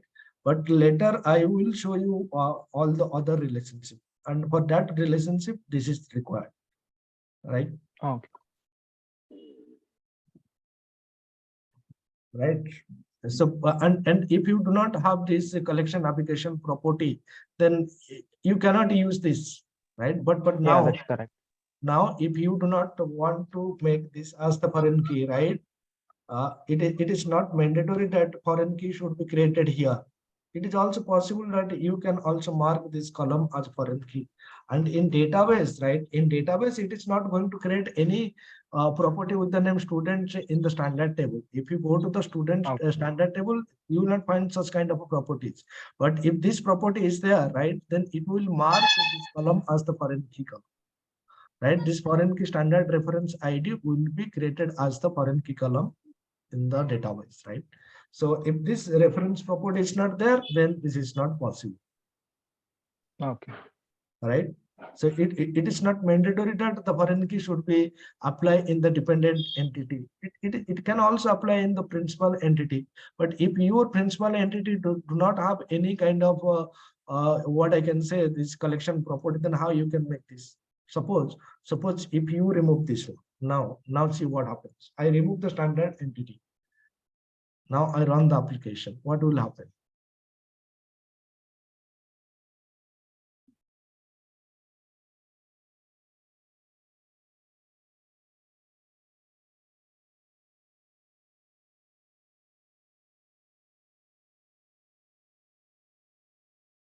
See, this is also going to work.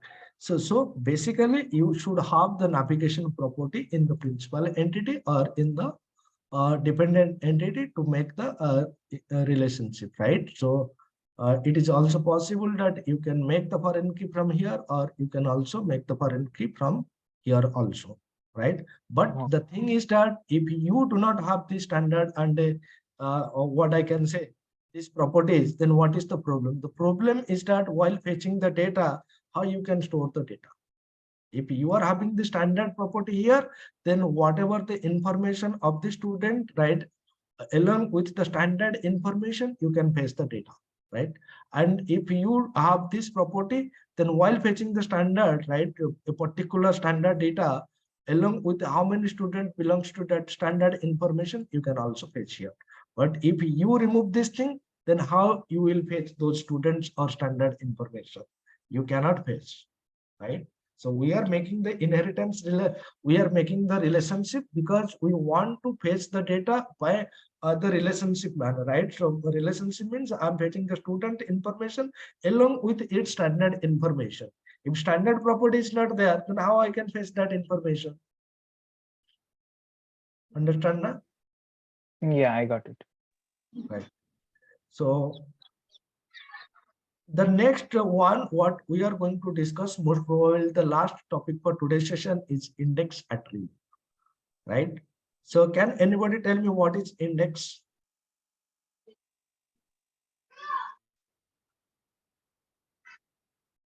Guys, what is an index? Can Index anybody? is generally used to specify the order, physical Sorry? order. Sorry? Used to specify the physical order. Physical order for what? Physical order of the table column. Physical To order of make the the physical to order make of the the data. table column, or the physical order of the data that is what going to store in the table? Column, sir. Columns. No, How? that data, not the column, physical order of the data. That Exactly. I'm going to. Exactly. But again, so again, it is going to physically reorder the data, what is you are going to store in the database table. But if your table doesn't have any primary key column, then what will happen?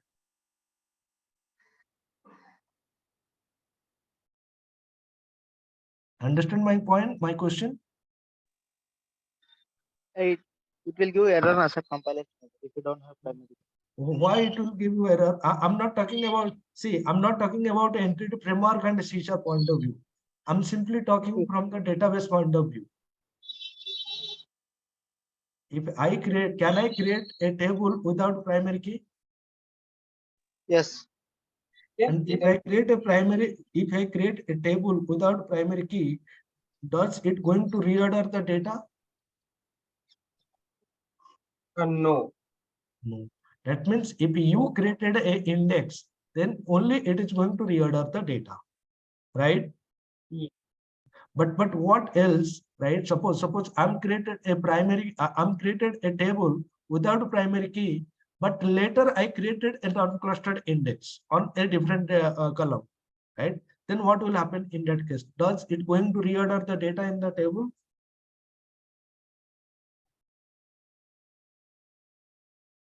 Right? So I'm creating a table with the primary key. So what will happen? Reorder the data. Reorder the data, right? I'm creating a table without primary key. Is it going to reorder the data? No, in this case, no. No reorder, right? But later I created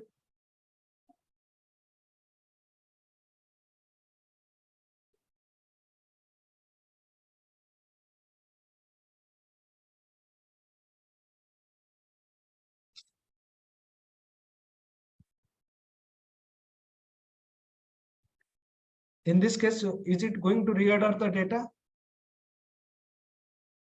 In table, it is not going to reorder data, but when we fetch the data, it will show the reordered data. So what exactly? I'm not understanding.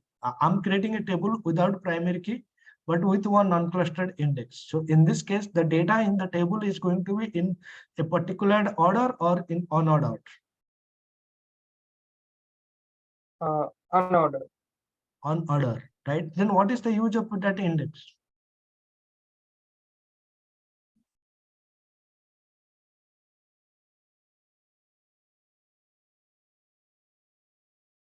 To sort the data in the Right. table.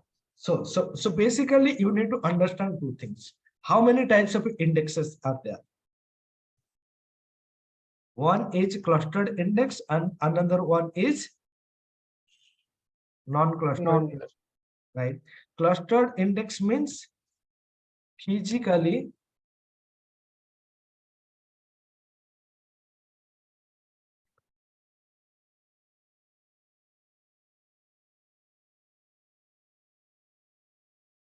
reorder the data in the actual table, right? Non-clustered index means create a index table, right? Create a index table with a pointer pointing to the actual table, right? So you have to remember in this, if you are creating a clustered index, then the clustered index is going to reorder the data what you are storing in the actual table. But if you are creating a non-clustered index, then it will create a index table which is different from your actual table, and that index table will having a pointer pointing to the actual table data. And by default, primary key means your clustered index is going to be created. And for non-clustered index, you have to create the index manually, right? So with this keep in mind, let us proceed. And why we are going to use index means to improve the search operation. So index means what? The index means to improve the search operations. So to improve the search operation. So here you need to understand index means it is a database object which is basically used to improve the search operation. How to improve the search operation? When to improve the search operation means suppose you are creating one SQL select query. In the select query, you are writing some query like select star from student, where student ID equals to 110. Right? In that case, in the where clause, you are using one column. What is the column? Student ID. Then the SQL server will check whether is there any index created on the student ID column. Yes, student ID column is created. Then it will make use of the indexers. Right? If the student ID for that student ID column no index is created, then it will not use indexes. Then in that case, it will do a full table scan, you can say. And if index is available, then it will use the index scan. Again, it's a very interesting and very you can say interesting concept to understand the indexing concept, because if you want to actually develop some performance oriented application, then indexing is play one important role, right? You need to understand when to create indexes, on which column I need to create an index. Do I need to create an index on integer type column, or do I need to create indexes on string column? If I'm creating indexes on integer and if I'm creating indexes on string column, right, then which will give me better performance? If I'm going to create if I'm creating multiple indexes in a table, does it impact the TML operation? Why it impact the TML operation, right? What is BT structure? How exactly the index table is created? How exactly the SQL server fetch the data from the database table, right? What is the how data is stored using clustered index? How data is stored using non-clustered index, right? Many things are there that you need to understand, but I'm not going to explain those things in detail. I'm just going to give you some basic information. For that, you need to understand one thing: index improve the search operation faster. If your table having a primary key, then by default one clustered index is going to be created. And how many primary key you can create in a table? I can create a single primary key in a table. So a table can have only one clustered index, and non-clustered index as many as I wish, right? And maximum 999 non-clustered index I can create on a single table, right? And the clustered index physically reorder the data in the actual data table, and non-clustered index means the table is created separately from the actual table, and that index table having a pointer pointing to the actual table data, right? So with this basic information, let us proceed and try to understand. Indexes are nothing but a database object. And guys, remember, this is a new feature which is introduced with the Entity Framework 6. If you are using an earlier version of Entity Framework, then you will not find this feature, right? So what is index? Indexes are nothing but a database object in a database which is used to improve the performance of your search operation. When we create an index on any column or columns of a table, see the way, so primary key you can create on a single column, or you can also create on multiple columns. Similarly, index you can create on a single column, or it is also possible to create a composite index, or you can say covering index, right, which can be created based on multiple columns. Right, the SQL Server database internally maintains a separate table called index table, right? But this index table will be in the case of a non-clustered index. For the clustered index, there is no separate table, right?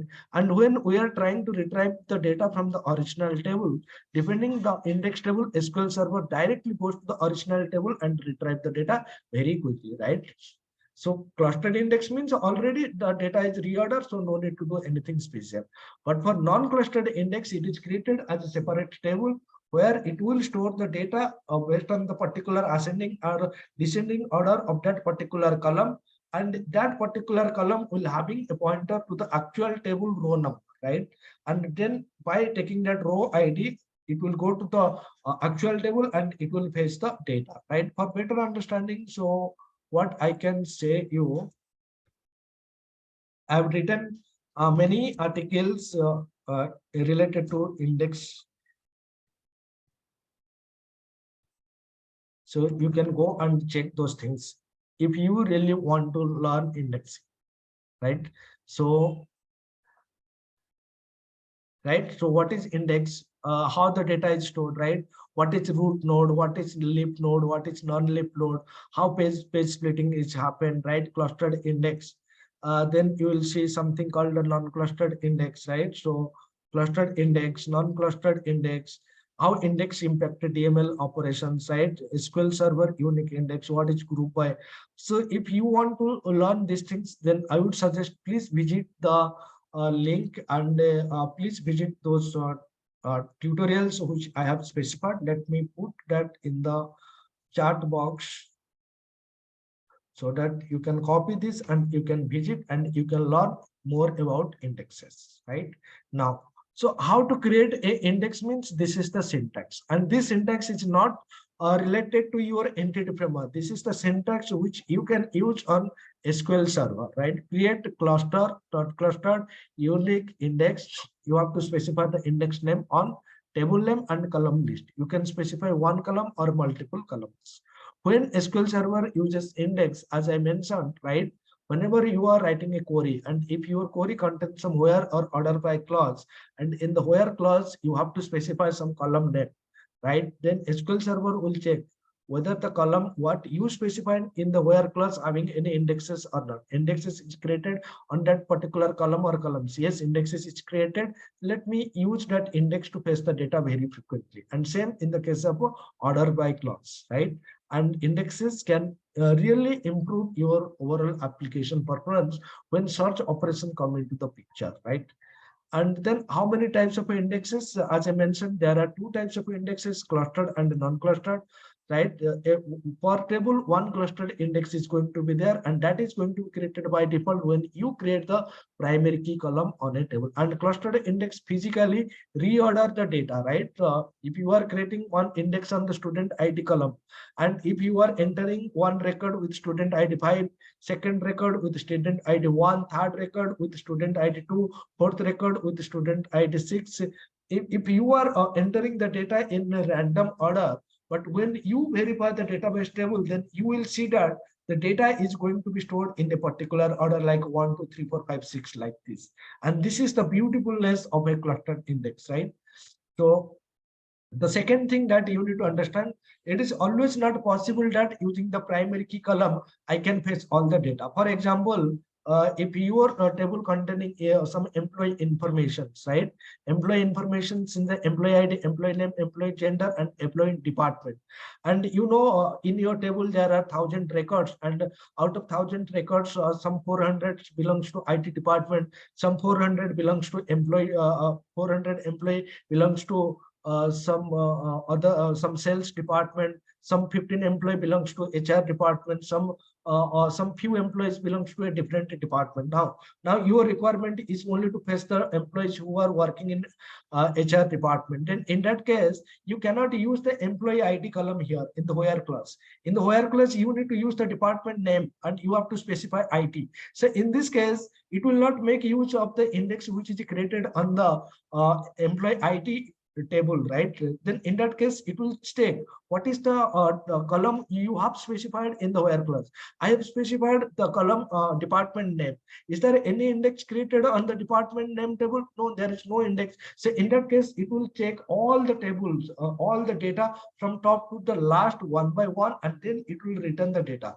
But instead of that, what you can do is you can create a index on the department name column. So if you create an index on the department name column, then when you use that column in the where clause, right, then in that case, what SQL Server will do is it will go to the index table, right? In the index table, it will store the data in an appropriate manner, ascending, descending.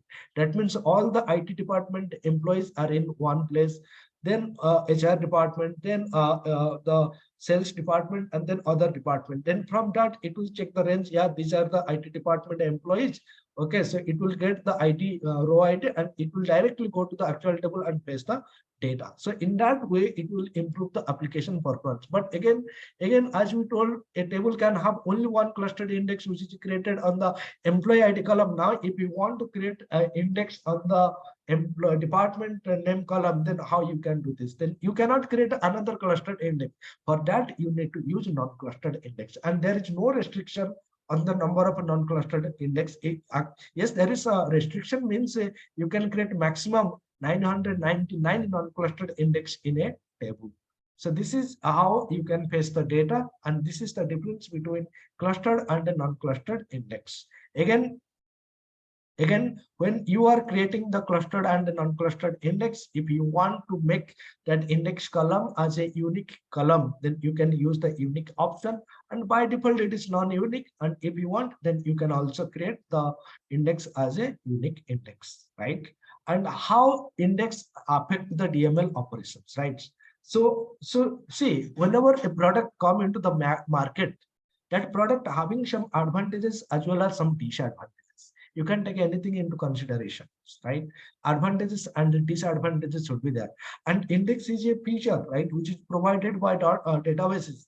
Again, this feature also having some advantages and some disadvantages. No doubt about it, index will make your search operation faster.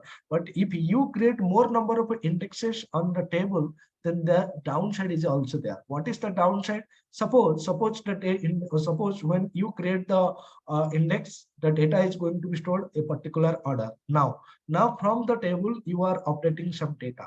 Then again, that updated information not only going to be stored in the actual table, but also those updated information should be reflected in all the index table which are created separately.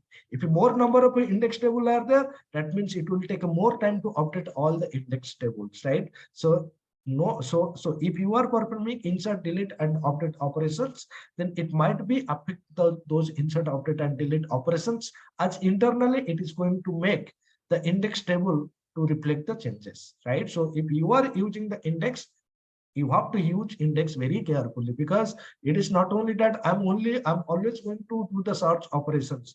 Sometimes or many times I might be use some insert operation, might be used on delete operations, or you can say update operation. So to make so you have to make a balance between your search operation and between your DML operation, and accordingly you need to decide whether I need to create indexes or not. If I want to create indexes, how many indexes I need to create for a table, right? If I want to create indexes, on which column I need to create the indexes, right? Those things you need to take into consideration while creating the indexes. Great, guys. Understand? Yes. Right.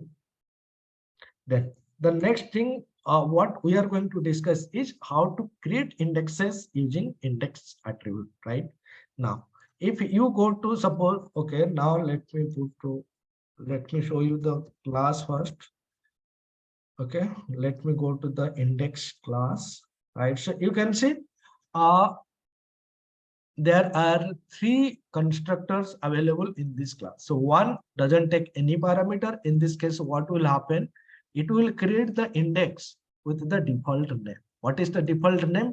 ix underscore. What is the property name? With that property name, which is followed by is underscore, it will create the index. You don't want that default naming convention.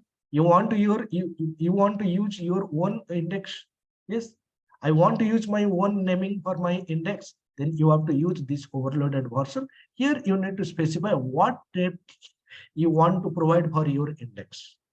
And the third overloaded version is basically used for a composite index, right? For example, you want to create index on three columns, right? You want to create an index based on the three columns. Then in that case, you need to specify the name, same name for the three indexes, and you have to specify the order. Order is important, 1, 2, 3. Like this, you have to specify the order of all the properties, right? So these are the three index. So name and order, we have discussed what is the name of the index, what is the order of the index. You want to create a clustered index, you have to use each clustered. You want to create a unique index, you want to use unique index, right? And these are nothing but some of the method, right, which is available in the. Okay, now you guys tell me from which class these methods are belongs to.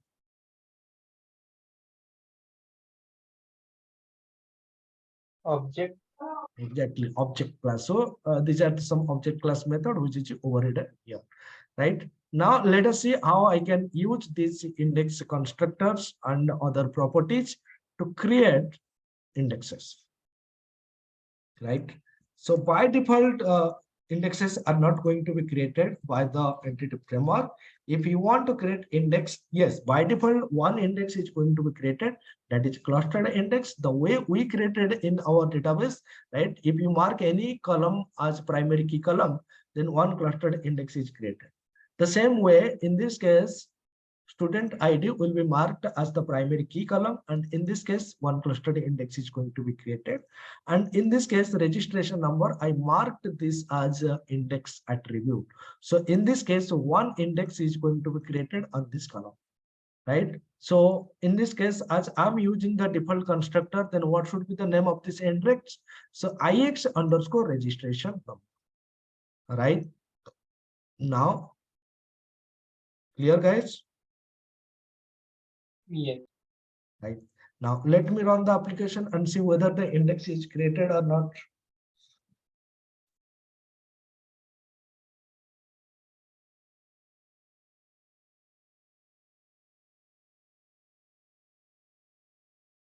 Okay. So standard foreign key, this is we need to remove because there is no such property anymore, right? Let me run this code once more.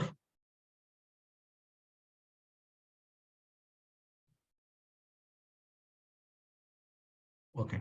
Now if you go to the definition, okay, now refresh this one, right? So this is my student and this is my students. How many? Student ID, first name, last name, registration number. Okay. And here you can see one index is on registration number, Okay, so foreign key, let me remove that one.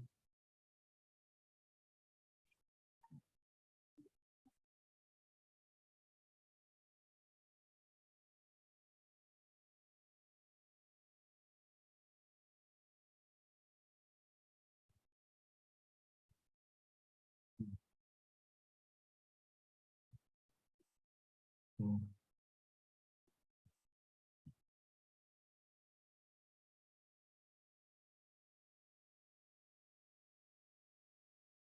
Hmm.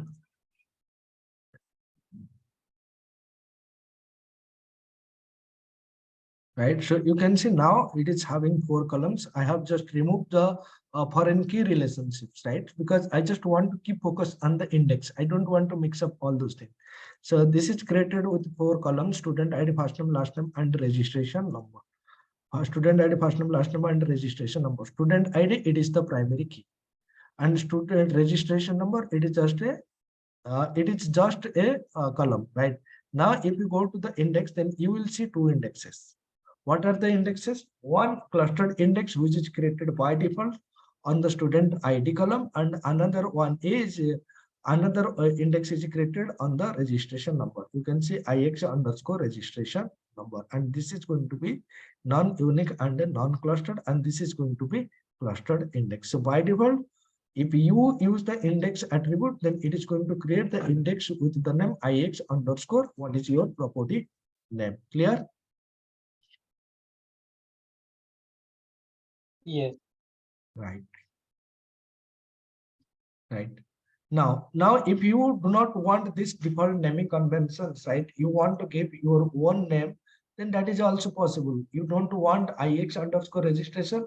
Instead, you want index underscore registration. Then you can also use the other overloaded version, which is taking the string name as a parameter, right?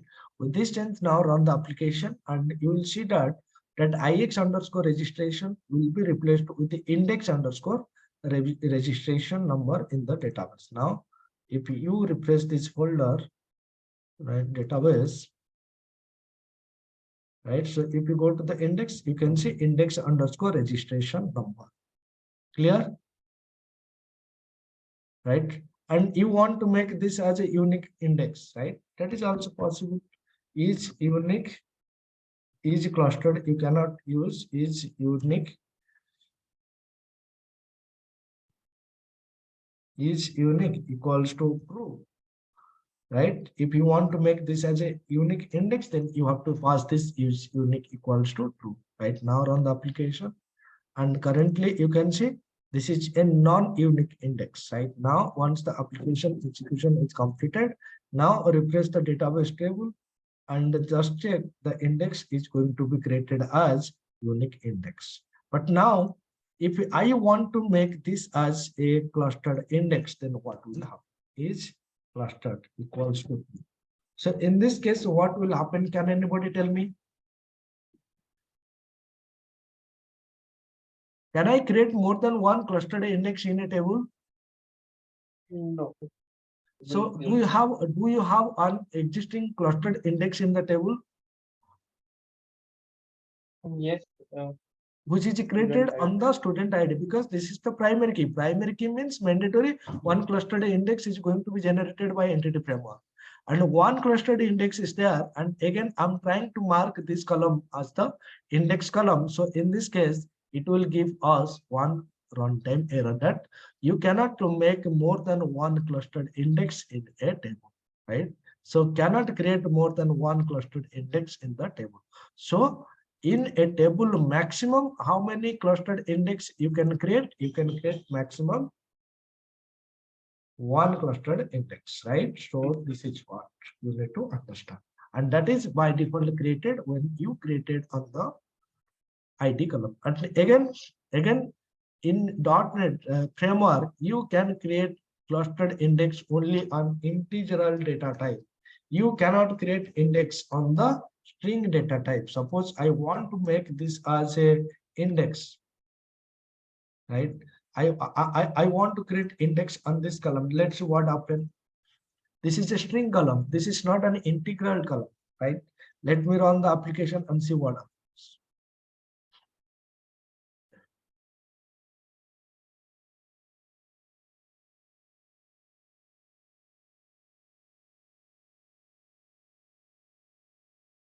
But column last name in table DPO is of a type that is invalid for use as a key column in an index.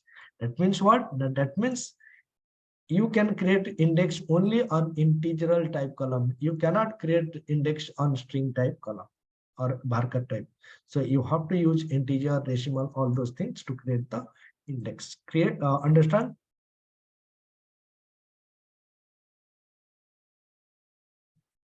Guys,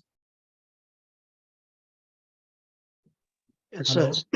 But in database you can create index on integer, you can create index on character, anything from the database point of view you can create, but from entity framework side you cannot create on other than integer.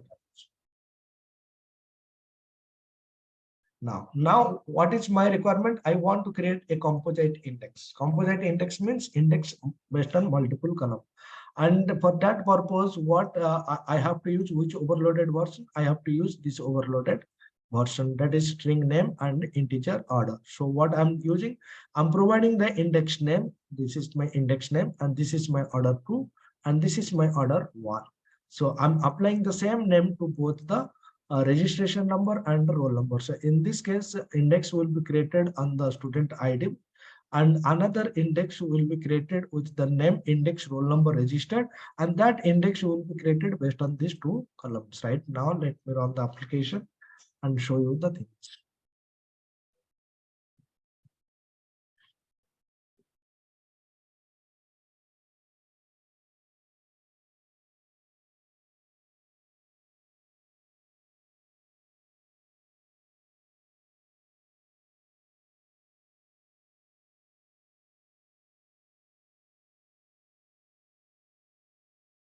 Student added. Now refresh this one. Right, you can see one index roll number. Now if you view the script, right, then you will see that this index is created based on the two columns what we specified. Index, you can say roll number and registration number. So this index is created based on the two columns. Clear, guys? Yes. Right. That's it for today. Any question from anyone, they can ask me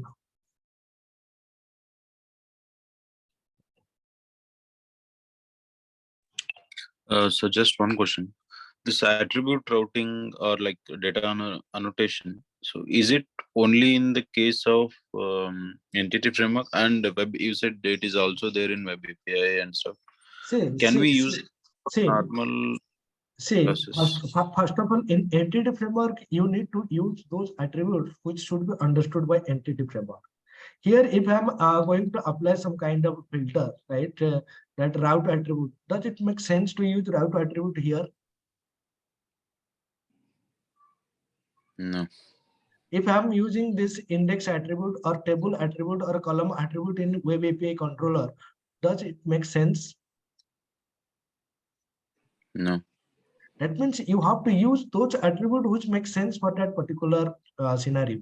So in this scenario, filter attribute is not required. There is no meaning of applying filter here. Here we are interacting with the database. So we need to use the attribute which is related to the entity framework and the databases. No, like what I'm asking is like, can we use it for normal classes also? Is it useful in normal classes also other than this database? So Like, which is, yes, normal classes also it is useful. Suppose you are having one method, right? You created one method and that method is used by someone else. Now that method is obsolete. Later you want to use a different method for that method. So you can use this attribute and you can decorate that attribute which is obsolete, right? And the user who is using the method, right? You can see, yes, this method is obsolete. So I need to use a different method.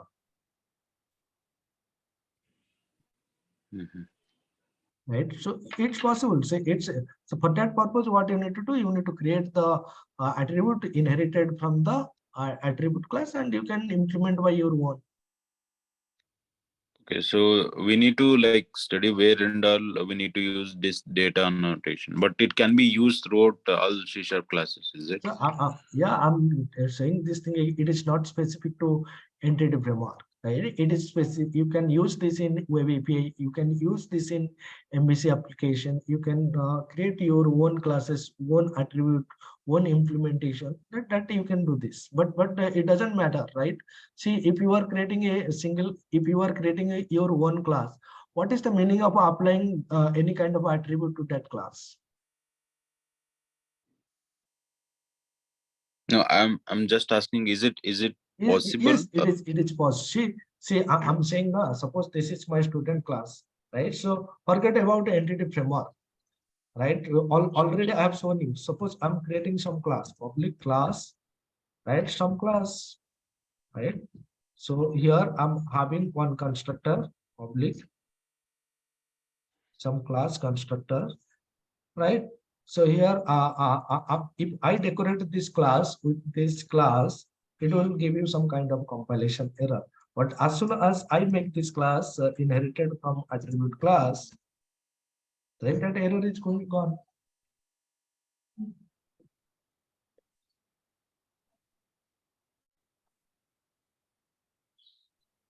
But what is the mistake I have done?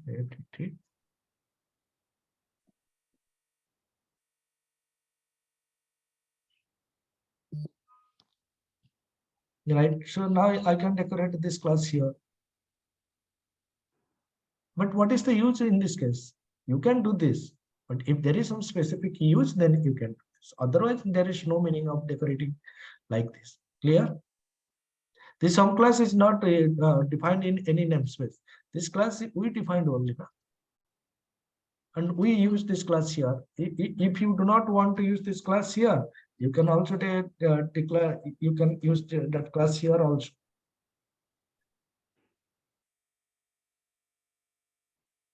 Clear? Yeah.